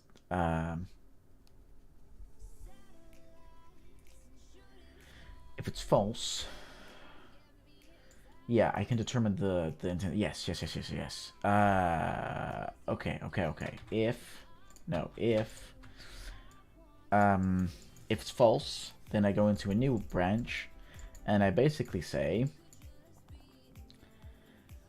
if I grab these two, and I take the highest Z location and the current one,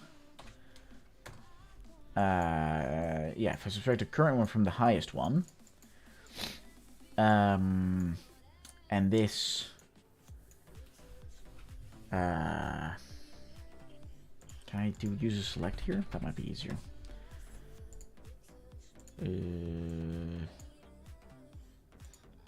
No, I need the index to be a float, but I can't do that. Well, I could floor it. Then I can do this. But then this will return options, not... because this will be like 200 or higher, and you need to have 200 options. That won't be the case, so let's not do that. We can't use a select here, I don't think. But we can say, alright, if this is equal or higher to... whoops, if this is greater or equal to 200. Let's do 100 for easy testing. If that's true, then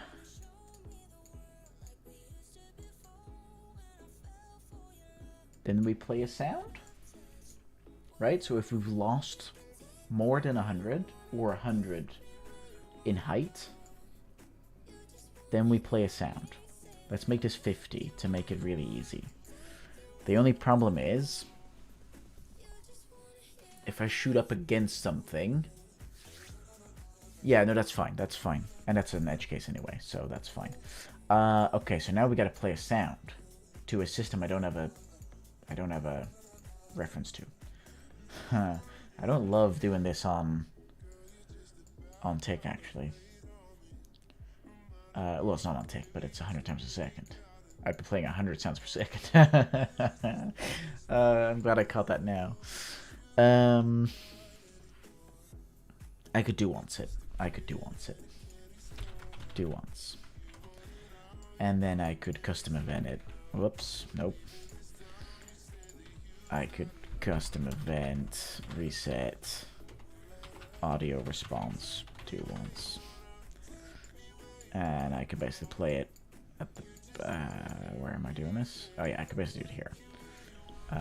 Reset, audio response, do once, there we go. Just temporary. Okay. So now we just got to check what was the thing again. I don't know if we should play reaction. Yeah, this I need to ignore this for now. I just need to play reaction sound. Okay. I only have a reference here, so I'll just have to inherit it real quick. Really quickly, I just need to take this, get as audio response system, play reaction sound. I'll call the function directly. So if this is true,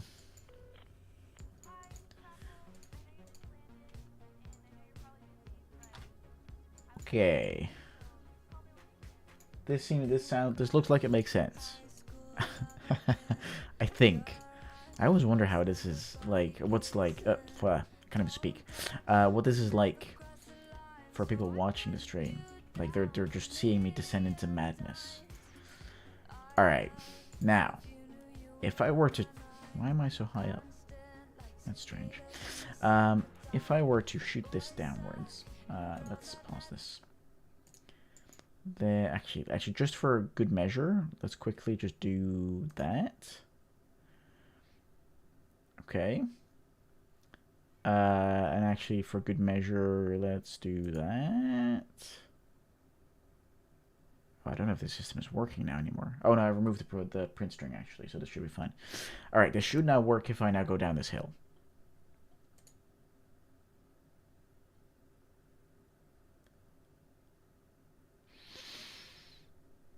That didn't work. That did not work. Why?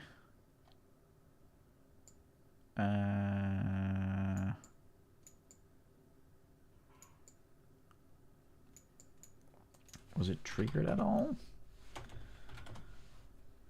Let's also remove the other triggers, to be fair. Let's just remove this. There we go. Because we might be able to demolish a large part of the system in a second.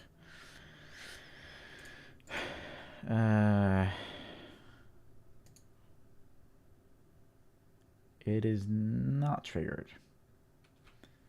But it doesn't call a null either. Like, it's not complaining about the fact that it's not able to access the reference. So that's going fine. Let me just try to live debug. Yep, I'm looking at this. Okay, it's saying indeed the do once is not allowing it. Hey?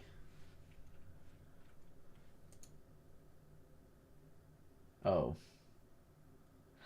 Right, I put the do once too soon. Yes, I put the do once too soon. It was basically stopping on the very first round trip.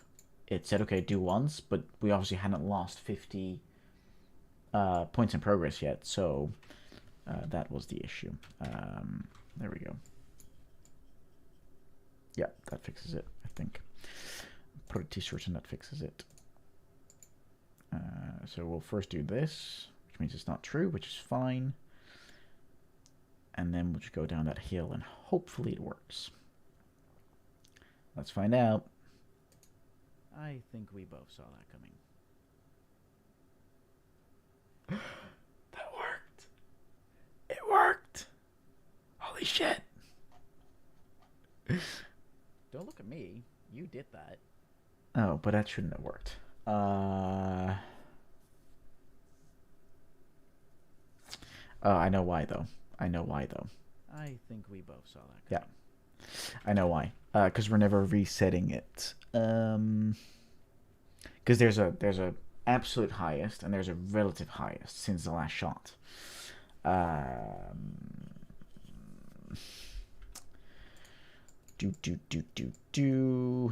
do we differentiate between the two?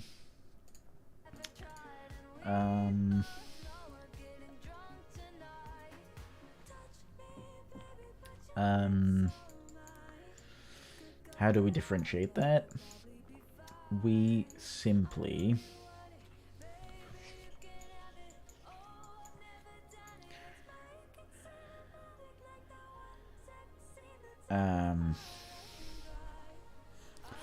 so we should call this one absolute highest. Absolute highest.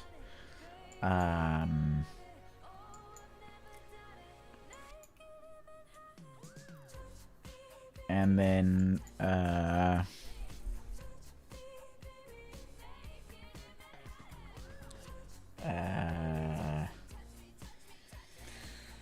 upon resetting, we need to check what the current highest is, because then we won't compare to absolute highest, but we'll compare to relative highest.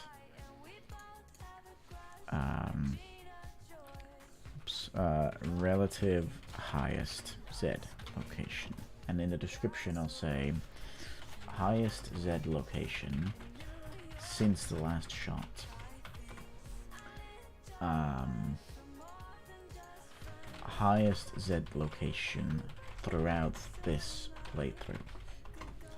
There we go. Then I'll be reminded next time, or in the future anyway. Now, if we go into the reset, we can remove this part because we actually won't be needing that anymore. And equally, in the same way, we can make a positive response system, which is nice, which is super neat, and actually avoids a lot of the complexities that we had fixed, but you know, which we can now remove, which is nice.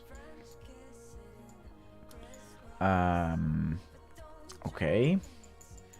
So I just gotta make sure we take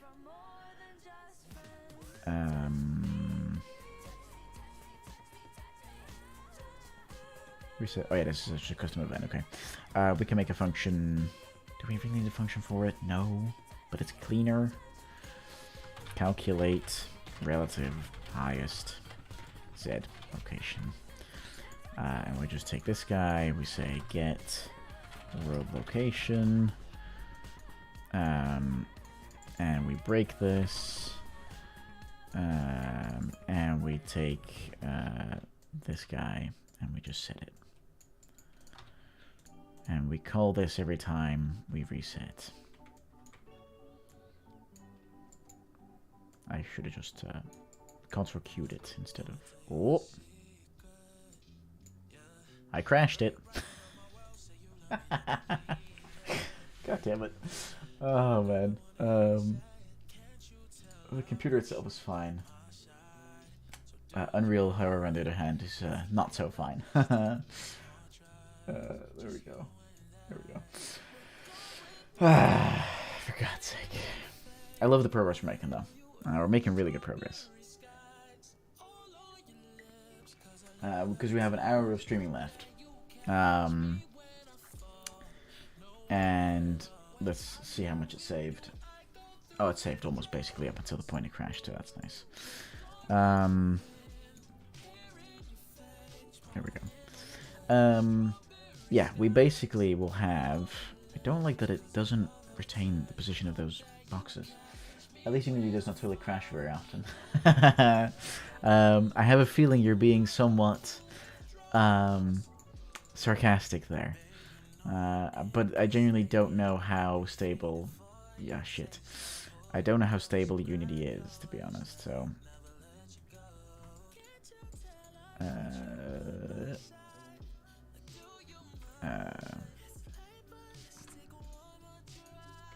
Shit.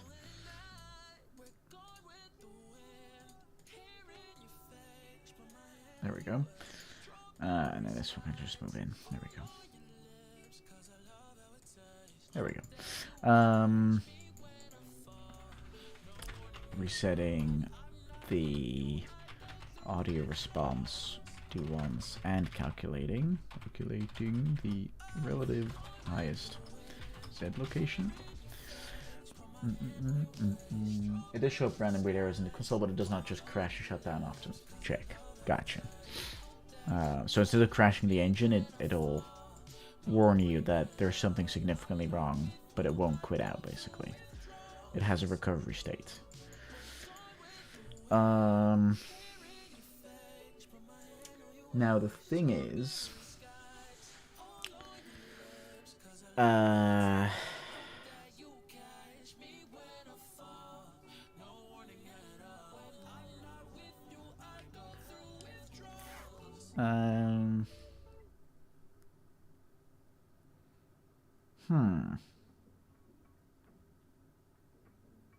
will this work? I have a feeling this won't work. I have a slight feeling this won't work because we're now comparing whether the current Z location is higher than the absolute highest Z location. If it's true, we write a new absolute highest, which is fine. If it's false, then we check whether the relative highest Z location from the last shot minus the current Z location is higher than 50. Yeah, okay, no, yeah, this will work. And then if it is, then we'll do once we'll play a reaction sound. Yeah, no, this is right. This is right. We need to comment this up soon, but this is right. And if this is right, then we need to change the other system, basically. Why am I not teleported to my ball?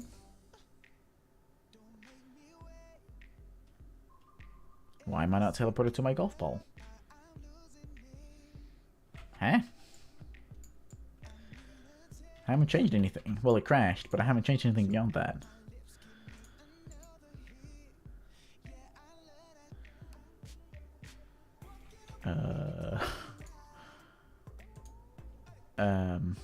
Huh? I'm going through all these. Move character next to golf ball. Sub player follow. Reset aiming graphic. Increment shots taken.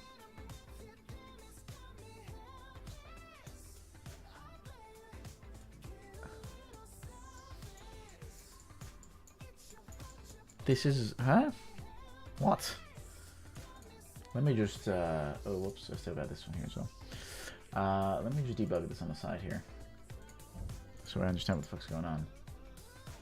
Yeah, that moved through the code perfectly fine. So why did it not...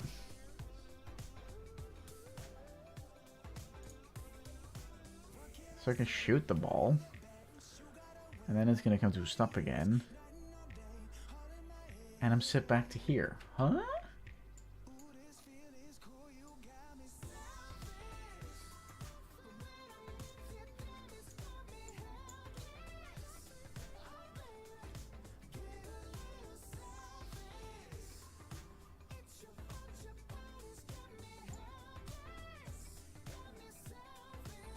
Huh?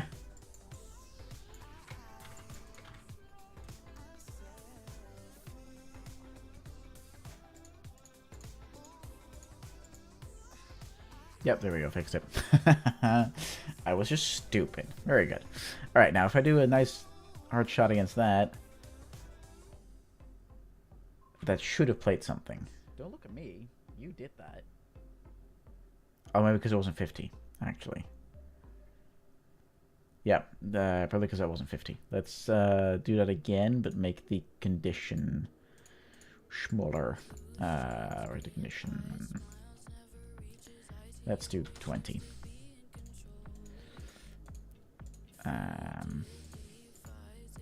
And let's quickly pause the music. Okay. And then let's go up there again. Now see, that should have triggered. Failure can be a choice. Why it triggered there, I'm not sure.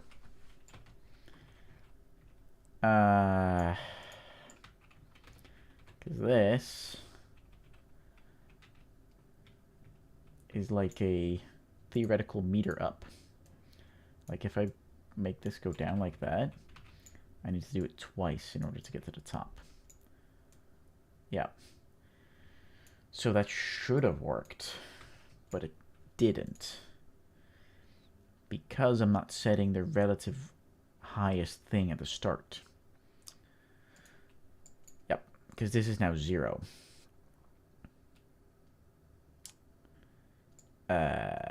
So why does it then work afterwards?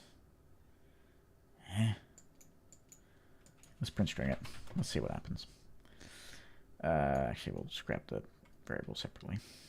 There we go. It's a cool system, but it's a little wacky.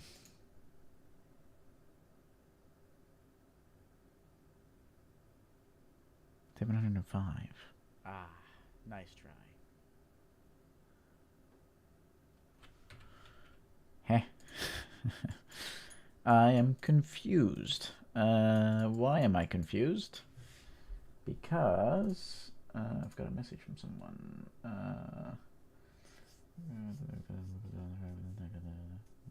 Cool. Cool. Okay. Why am I confused? Because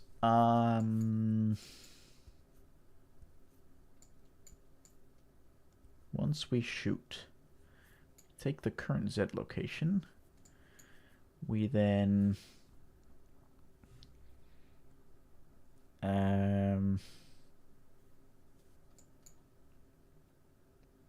yeah, I think I already know what's going wrong, which is that I need to set this at begin play as well.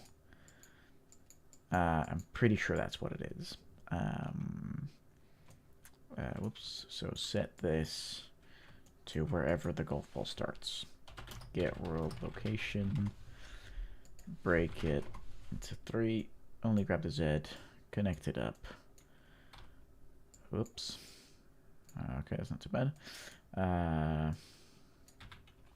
Determine where the golf ball is starting in the level. I'm pretty sure this will work. There we go. Let's include it. Yep, pretty sure this will fix it.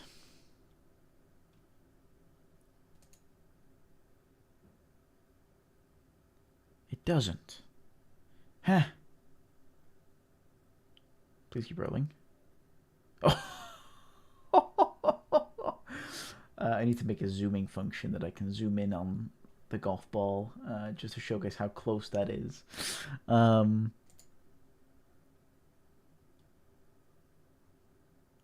Yeah, that should have worked. That should have totally worked.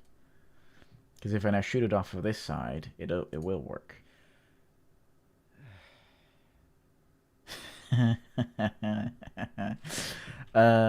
So why doesn't it work initially? Let's find out.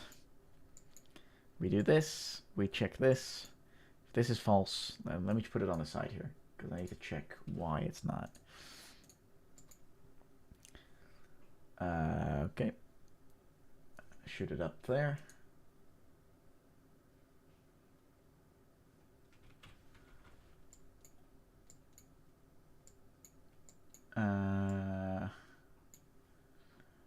It's not showing me what I need to see, to be honest.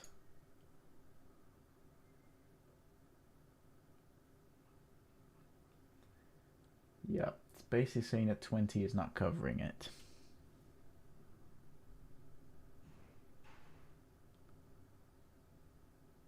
Hang on, let me print string something else. An actually useful value. Let's see. Oh, because we're going into the minus. Oh, because we initially go into the minus. Oh,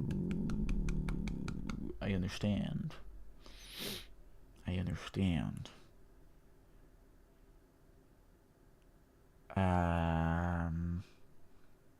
Because we're climbing. That's why. Yep. Because we are climbing.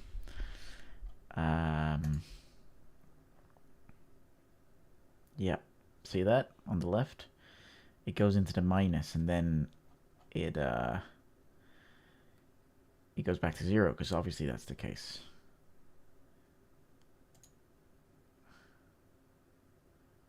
Okay, so if I now were to go all the way back up again, so we're now at minus 50, which is positive, which is great. Whoops, it's a bit too harsh. We're still at minus 50, which I think is still fine. Now, just to make this an easy shot, we're again at minus 50, which is awesome. Now, if we were to shoot it back down again, it should trigger. Ah, nice try. Yep. Okay. So if we go up and then down again, that part doesn't work yet. Oh, shit. Don't roll, don't roll, don't roll, don't roll, don't roll. Stay there, stay there, stay there. Stop it. Stop rolling. I also think sometimes the camera doesn't rotate exactly around the golf ball, but that's a different problem. Whoop. Okay, that was a pretty good shot, actually. That was a pretty good shot. Okay. Yeah, so rolling up a hill and then down, it doesn't work yet. Oh, fuck. Okay.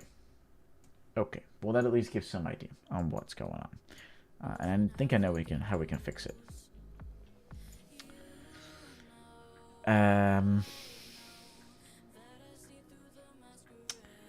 There's a way, I believe.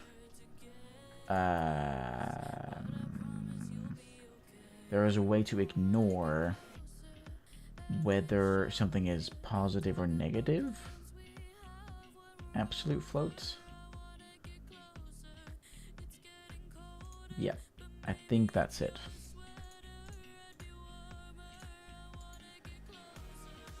Because now this should work. Don't look at me. You did that. Yep. Absolute's the one. Yep. Thank you. Oh, shit, we go even further. And even further. God, the pain. Oh, man. Oh, God. Amazing. Absolutely amazing. Oh, that didn't even make it. Oh, did that work? Did that work? Let's try that again. Failure can be a choice. Yeah, because now we're going 20 up. And the game is like, ah, yes, we've met the criteria.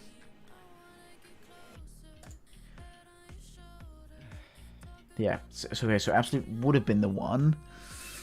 But it's not really, because now it means it'll give me a failure even if I make it. Yeah. Oh Jesus, that overexposure just now, just like a flashbang.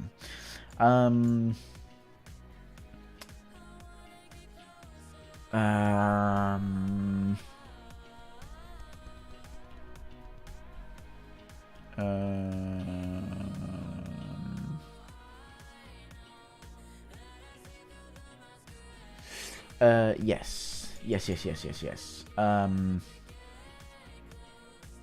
I know how to fix this. I can simply say, I can repeat the same trick that I did earlier. I can basically say, if the current set location, let's just copy that. Oh, my arm hurts a lot.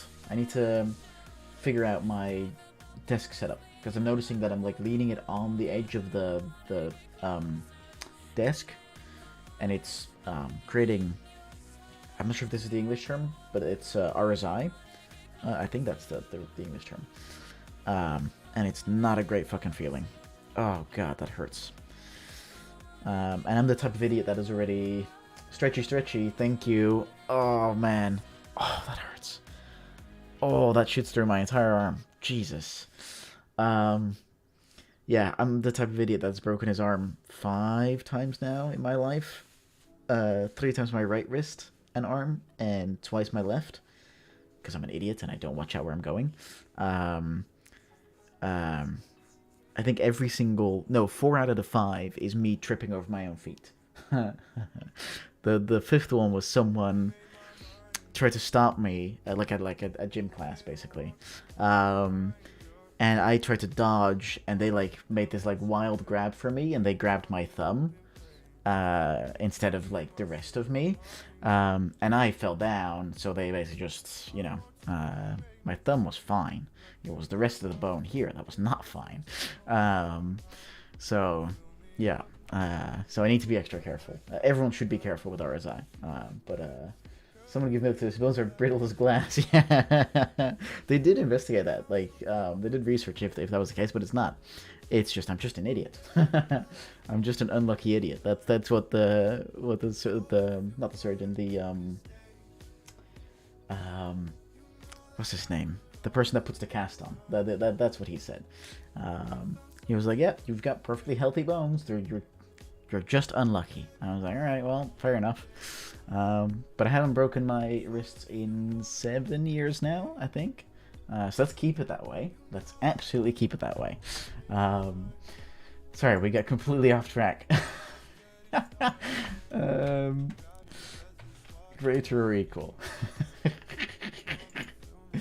Then my relative location. Actually, let's copy it over. And I drink plenty of milk too. Like, always have. Even though I am lactose intolerant, but I've got like special lacto-free milk, which is amazing. It's just milk, but better. Anyway, I won't try to convince anyone of that. But yeah, I'm just an idiot. So this is all fine. Let's ignore the reroute. Now, if this is true, we want to take relative highest. Nope. We want to take relative highest, and we want to set it to the current. If it's not, then we want to do that. Yeah. Yeah, we're basically pulling the same trick, just better.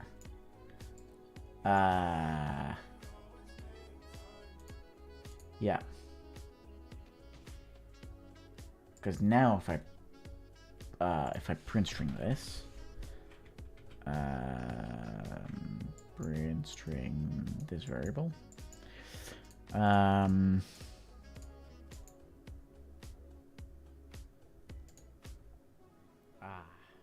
try. Roll further down. Go on, I dare you. I dare you, golf ball. Do it. Ha, you didn't dare.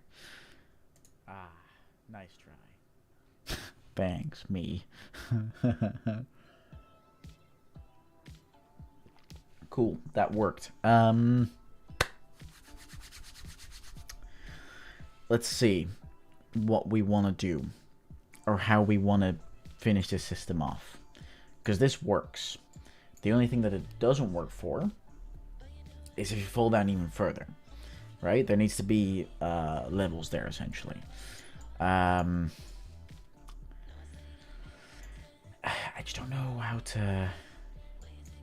to really do that, though.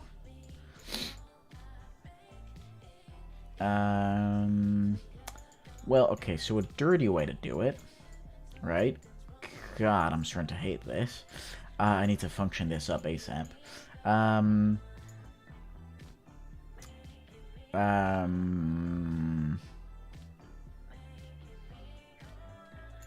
So what I could do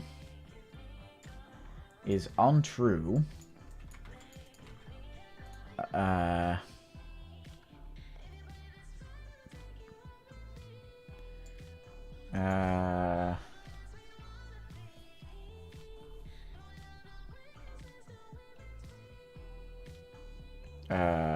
do we need sequences? Sequence? I think so. And we can basically grab this shit again. Compare it to that, but instead of 20, it's 100. No, 150. And we do the whole thing again, basically. Oh shit, hang on.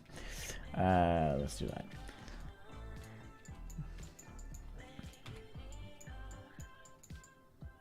Oh, now it's removed it of my do once. Stop it. Put it in there. Oh, I can't do that. Of course I can't do that.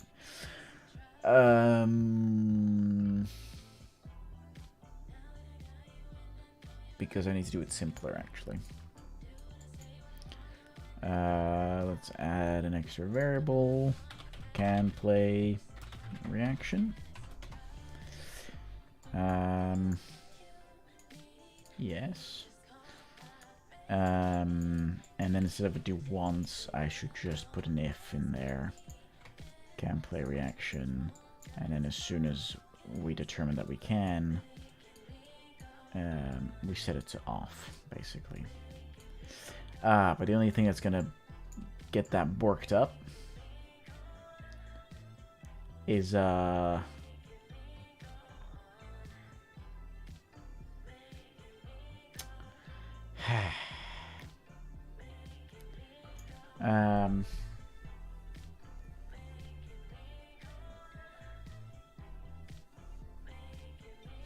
shit, and I don't want to make like 4 different booleans for this. That's gonna be really bonkers. That's gonna be really, really bonkers.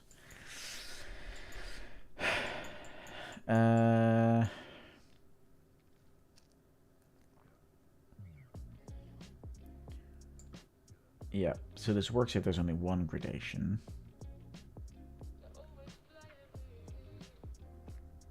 Doesn't work if there's more.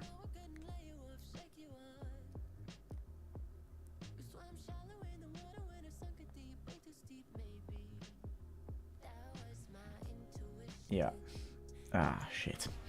Ah, man, I thought I had a good solution here. How do we do that? How do we make sure that works?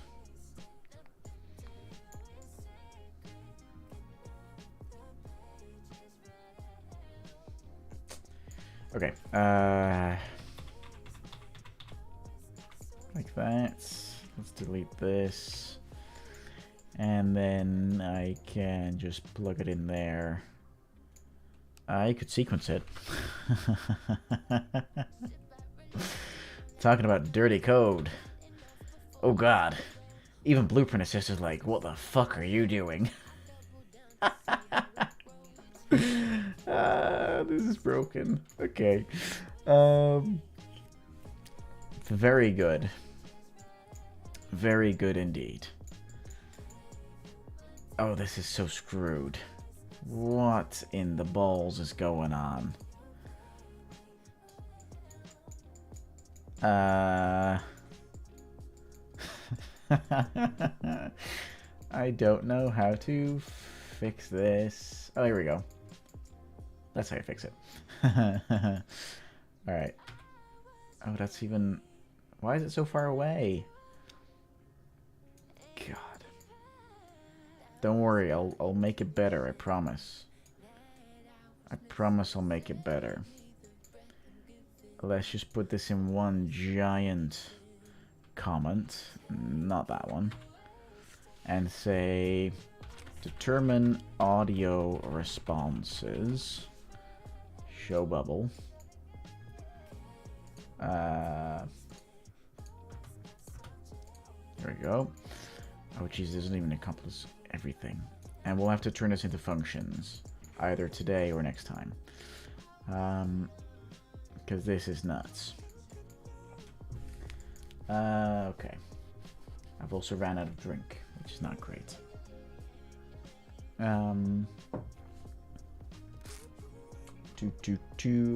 What's this? Okay. Cool. But this should work now. I think. I'm relatively certain. Let's find out. Don't look at me. You did that. Come on, keep rolling. Ah, nice try. Why is this at 303?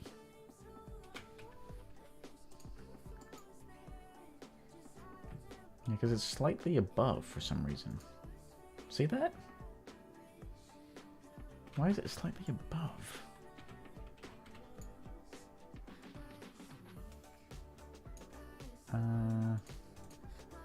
I hate it when these random little issues appear.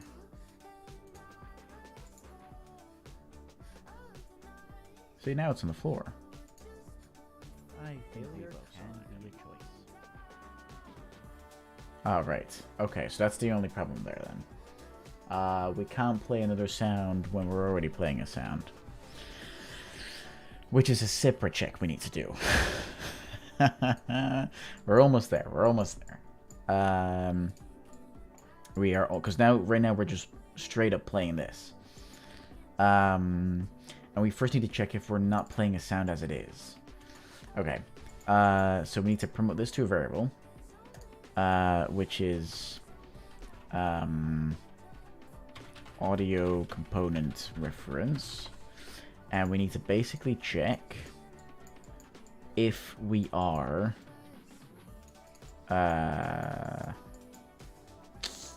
Shit, this only gets set after the first time, though. Oh, bollocks.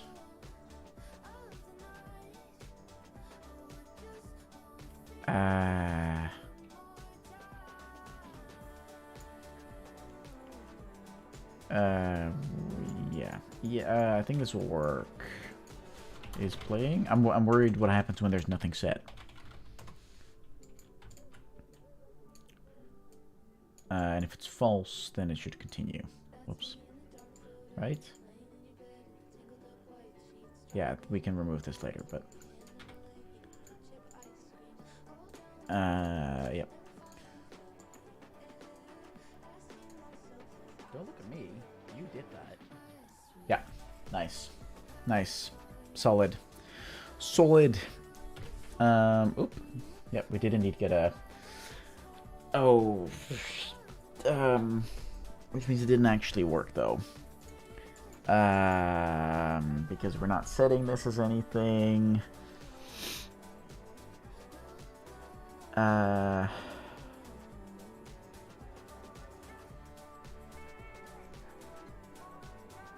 Yeah. We can resolve that by going into the begin play. And simply adding another one. And saying spawn sound 2D, which we don't select a sound for, and then we just create the reference. I think this works. Failure can be a choice. Nope. Shit. Do I just need to play an actual sound? I did hear the sound in the background there. Don't look at me. You did that. Let's see if it now comes back to the same error or not. It did. Huh? It's not valid. Pending killer garbage.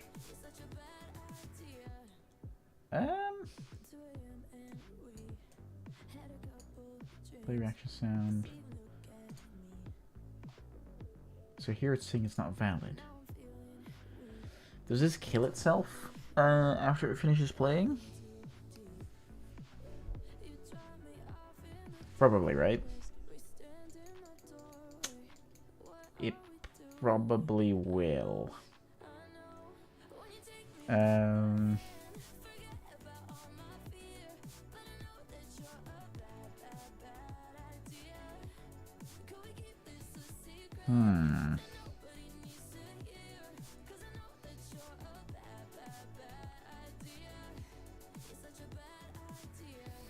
This event's only for cosmetic non-gameplay actions. Whoops.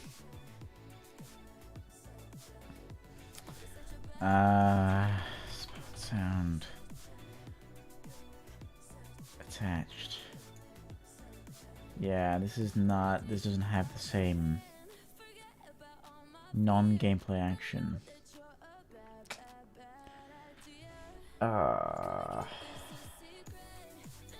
Don't love this, but let's not overcomplicate this issue right now. So we need to find a way to check if we're playing something or not. Well, yeah, we could do this a lot simpler. Well, no, we can't, because we don't know when the thing is finished playing. Shit. What if I do it whilst it's playing? So let's take a really long line. There we go. Let's pause the music. I didn't think you'd make that shot, and I was right.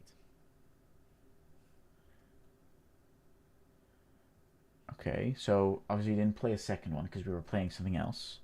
Then it doesn't... Yeah, okay. So the reference destroys itself after it's done playing. Okay. Okay.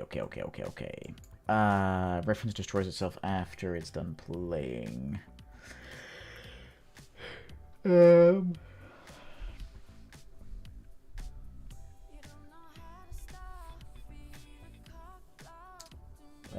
Because if I do the same thing...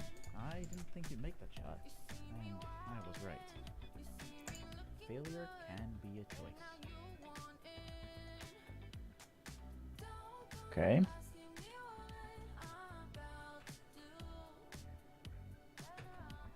Yeah, it's just that first time. Shit. It is just the first time. Because we're basically saying that this is... Well, we can't retrieve any information. So... Well, actually, if we can't retrieve any information, then that means there's nothing playing. That's a confirmation of what we're looking for. So we could say... this sounds dangerous, but we could say is valid. If it's not...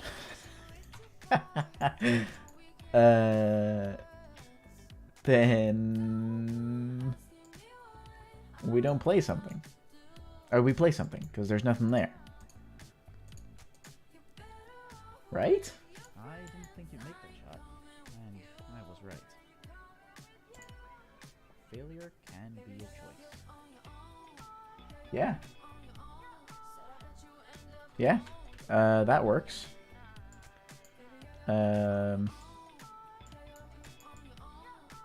Yeah, that works. Cool, which means I don't need to do this, which is great. Let's just check though. Let's verify that that's not needed. Whoop. Ah, nice. Yeah. Okay.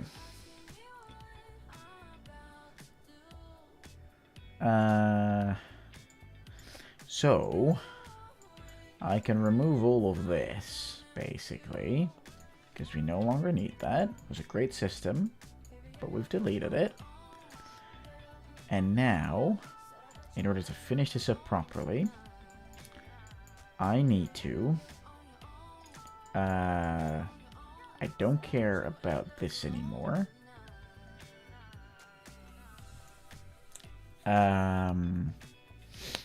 I also don't care anymore about whether it's contextual, because we're handling contextual sounds differently.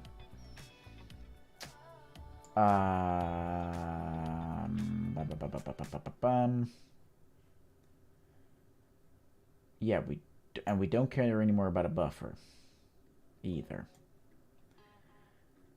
The only thing we still care about the only thing we still care about is remove line from rotation that we just played. So we don't and then also re-add the re-add the line to rotation that we haven't played in the last 2 turns. Okay, which will be a whole separate system, and it's kind of not necessary for the prototype, right? Simplicity, right? Okay, yeah. Check if the reference is valid. If not, we know there is no sound currently playing. Okay. We don't need to care about this anymore, so we can remove the sequence.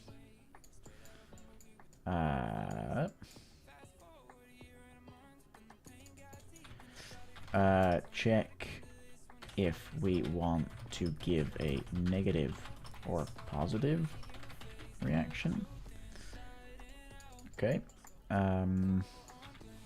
Retrieve which sound we want to play.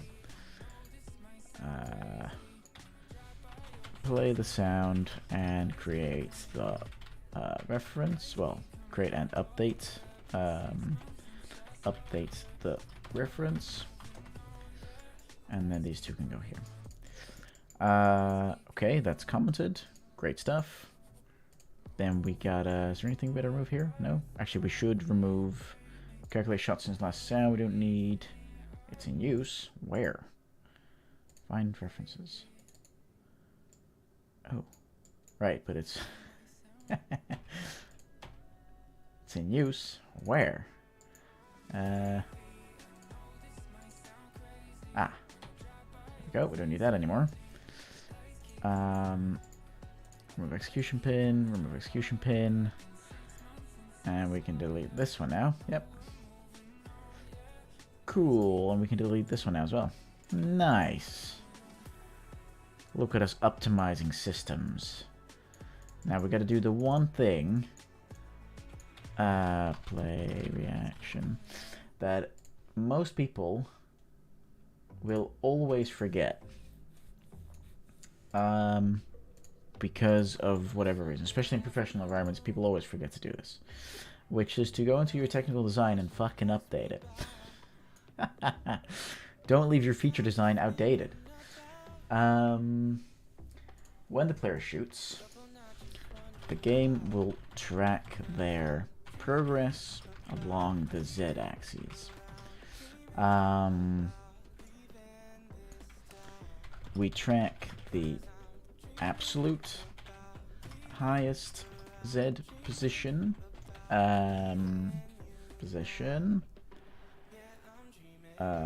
for this entire playthrough. We track the relative highest Z position since the last shot. Position like that. Nope. Bullet in terms of, yep, okay. Contextual reaction we don't care about anymore because we have implemented this now. Actually, we do need to. Based on the player's progress or lack thereof, we play a sound. E.g., when the player goes 50 points down, 50 Z coordinates down from their previous position, a sound will play. E.g., when the player tries to roll up a hill but fails and rolls back down, a sound will play. Cool. Done. We have done that part. Predictions and dialogue. Those are other limitations. And we've also made sure this is true. This is done as well. In and out of cache, we haven't done yet. We might not need to, if this is the system. We might only need to do it for UI sounds, which is fine. That's standard practice anyway. Oh god. I spend the morning working in the garden and basically cutting into the grass with like a rake to allow the air to go in and to take out the dead moss and whatever, all that stuff. And I slightly underestimated how long that would take me and how much effort it would be. So, but it's done, so whatever, it's fine. Cool. We've done that. Have we commented this hellhole? Let's take this away. Let's put that in there. Yep, which slightly decreases the size, which is good. Okay, let's function some stuff up here.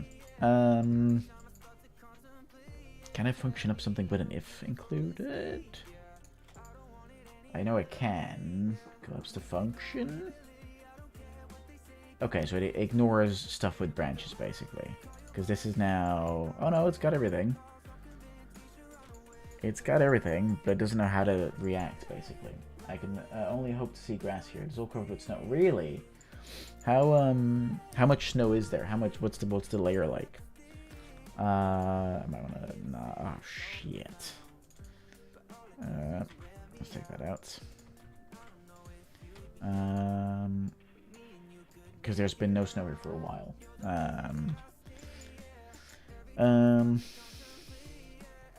How do I make this clearer? I could collapse things into macros, but 0.5 meter, Jesus, that's nuts. We never have it that high here. Here's like 5 centimeters, and then we're like happy. Then it's like, whoa, 5 centimeters, damn. Yeah, basically. I think the highest we had was a few years ago, which was like 25 centimeters or something. And that was like at the most, right? So it's melted quite a bit already. Jesus Christ. That sounds nuts. That sounds absolutely fucking nuts. We just collapsed the nodes. Also, we should totally make this higher. We should make this 50. Well, no, we should make it like 25? Or, well, 26, I guess. Because 25 is one of these small little hills. But we'll make it 26 so that it doesn't trigger on every little hill, basically. Is this the one? No, this one. So I could collapse it. Oh no, whoops, that's commenting it. Which I also need to do, that's it. Can I select this comment, please? Collapse nodes. Compare current versus absolute. Absolute set location. Nope, I tried to compare it again. There we go. Collapse nodes. Oh.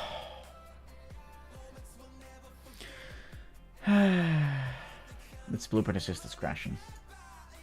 Blueprint Assist doesn't like me moving stuff into nodes, into collapse nodes, apparently. That's annoying. Oh, I didn't even say that. Shit. Okay, well, I could just comment it as well. Compare current Z versus relative Z. On true, set a new relative. On false, keep going. Oh, why is this what? Why is this relative?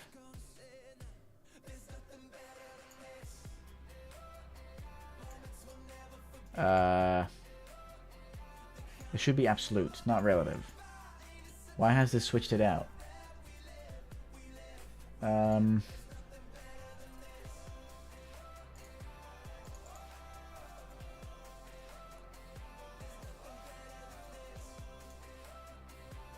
That's fucking strange. This was definitely compared to absolute. No, it has removed something.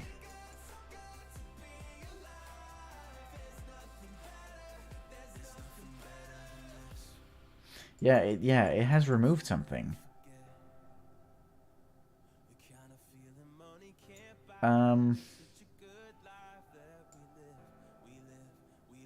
Shit.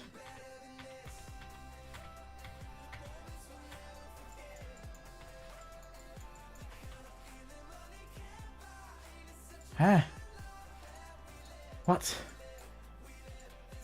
This is wrong. There needs to be another one above this for...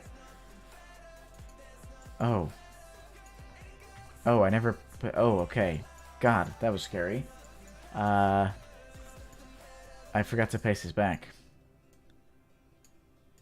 Yep, that was a little scary. Jesus. Fucking nuts. Alright, compare current versus absolute. Highest Z location. On true. Set new absolute. On false. Keep going. Compare current versus relative. Highest Z location. On true. Set new relative. On false. Keep going. Okay.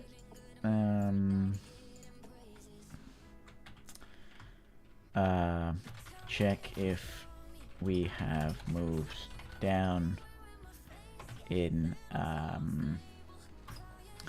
absolute Z coordinates.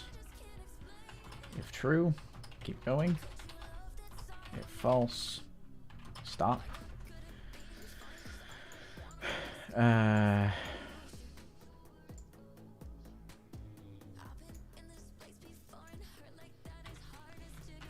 Play a sound once. Reset the different do once nodes. There we go. What did I write in this one? Because I want to keep that. So, come on. Also, let's save this because I don't want to rewrite all these. Come on. Okay. And then here as well. Play a sound once. Okay. Very cool. Now this is commented. Yeah, and the rest makes enough sense that people can figure it out. Okay. Okay. Cool. Oh, I forgot to change current activity. But people have been able to figure out that I'm doing something else, of course. Okay, I'm mentally tired. Very cool. We have the audio response system as we need it. Except, well, yeah, because I'm going against one of my level design limitations, which is that the track will never go down.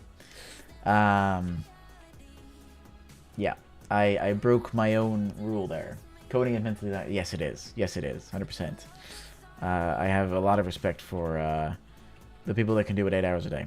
Well, you know, productively 6 hours a day, but full-time job, basically. A lot of respect. Cool. I'm actually really, really, really happy with that. I am really, really happy with that. Okay, what I'll do, to give a bit of a timeline for everyone that's here, I would like to have, I've had days when I've been properly physically exhausted after a work day. Yeah, I can imagine. Yeah, this totally happens. We had quite a bit of panic at work yesterday, and just a full day was me jumping from issue to issue, from crash to crash, from... I'm actually not doing the programming, I'm just like doing the production part of prioritization and making sure the right people are communicating with each other. And it was so taxing. Like, such a long day of constantly going, okay, what's going on with these clusters, what's going on with this front end, what's going wrong with the back end here, and just staying up to date on everything. And then there's also actually doing the work and actually doing the investigation that comes on top of that for other people, right? So, absolutely nuts. Absolutely nuts. I was so tired yesterday. And I'm still tired today, so. Hey, Vivux. Welcome, buddy. I hope you're doing well. The only problem is we're about to stop. I'm sorry about that. I will show you though, seeing as you're here anyway. I will quickly show you what we've been working on. We've been working on a system. Best timing, best timing. I promise next time I'll stream a bit longer. We have been working on an audio response system that'll basically allow us to track the progress of the golf ball in terms of like height, right? So the higher it is, we'll track that, and then if we roll back down again, we'll have like an audio response based on that. So if we do that, I think we both saw that coming. I think we indeed both saw that coming. And now, if it rolls down, will it roll further down? Will it? Oh, it just didn't. It just didn't. Okay, I just need the tiniest of taps. Tap. Don't look at me. You did that. You did do that. You did indeed do that. It also makes sure not to, what's it called? Not to play two sounds over each other. It has different criteria for how far you fall down, basically, which is pretty neat. We can track the absolute, so the highest point we've ever been, and the relative, the highest point we've been since last shot, basically. And we've been working on that to make a to make a combination between Stanley Parable and Getting Over It with Bennett Foddy. Yeah, it is interesting. It is. I'm actually pretty passionate about this project. I think it's really dope. And so yeah, so the thing I was mentioning was that there we go. As for a timeline, I want to get this prototype finished somewhere in the next week, and like a small like chapter 1 kind of thing, small little main menu, small little progression also in terms of narrative, right? Write a little bit, record it, implement, and basically do that, and maybe add a little bit of tutorialization. And what I was thinking, we should probably remove every piece of UI except for the power meter, right? So you can see how powerful your shot is, and subtitles. Combination as a golf game sounds very fun. Thanks. Yeah, it came out of someone else's very, very, I don't want to say sadistic, but very evil suggestion of essentially making that. And obviously, so if I just go up here, oh shit, I'm not even good enough at my own golf game. Hang on. There we go. If I just go up there, okay, that's triggered because I went up and I can make that again. Okay, that's fine. We're gonna obviously have scenarios in which we're not gonna make that jump, and it's like, and nice. Okay, there's a. Okay, we're noticing bugs where you basically have to go back up again. I think we both saw that coming. Yeah, I think we both indeed saw that coming. Thank you, Chris. I'm gonna get angry at myself. Nice try. Thanks. So yeah, it's a pretty interesting little concept, and obviously we're gonna have way more frustrating. Nice. Thanks. That actually was successful though. Okay, there's a few more bugs that we need to figure out there. Yeah, we're just gonna be like moments where you're gonna be like way higher up, and then you're gonna lose a bunch of progress, and you're gonna like end up back here or whatever. So we'll see, but we'll tell a story throughout the thing, the same that Stanley Parable does, where regardless of the frustration and regardless of the frustration, is that right word? I don't know. Regardless of that, there is a story. There's something to experience. It's not just me pissing on someone else for trying to complete my game, right? So maybe I'll consider height loss relative to the last point you touch the ground to avoid the message on just a normal jump. Yes. Agreed. So right now it does the relative since the last shot, but indeed it needs to be the last time since you touch the ground. Which, actually, are we doing that? I feel like we might be doing that, actually.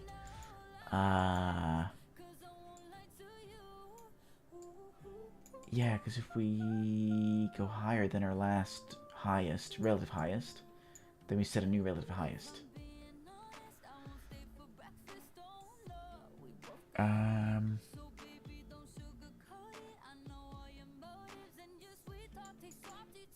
We could also just say 49. Could have just increased the criteria. I'll think about that. I need to let that one run through my head. But either way, yes. So prototype finished within the next week or so. First chapter-ish, where we talk about something. I'm not sure what yet, but it's got to be something about progress. I don't know, something a little philosophical maybe. And then we can let people play. We can put it on itch.io or something. We can put it on r/playmygame and get it out there and see what people think. And just go from there. Just see what it brings. See what it brings, because it's a simple game concept that might actually be fun, and that won't require like many like overcomplications or whatever. It just requires content, which might be nice, and which might be a nice way for me to show going through the entire pipeline of going from concept to release, basically, because I do want to release this game on Steam and Epic, and if it goes well, Switch and PS5 and Xbox One and Xbox Series S and X, and the KFC console.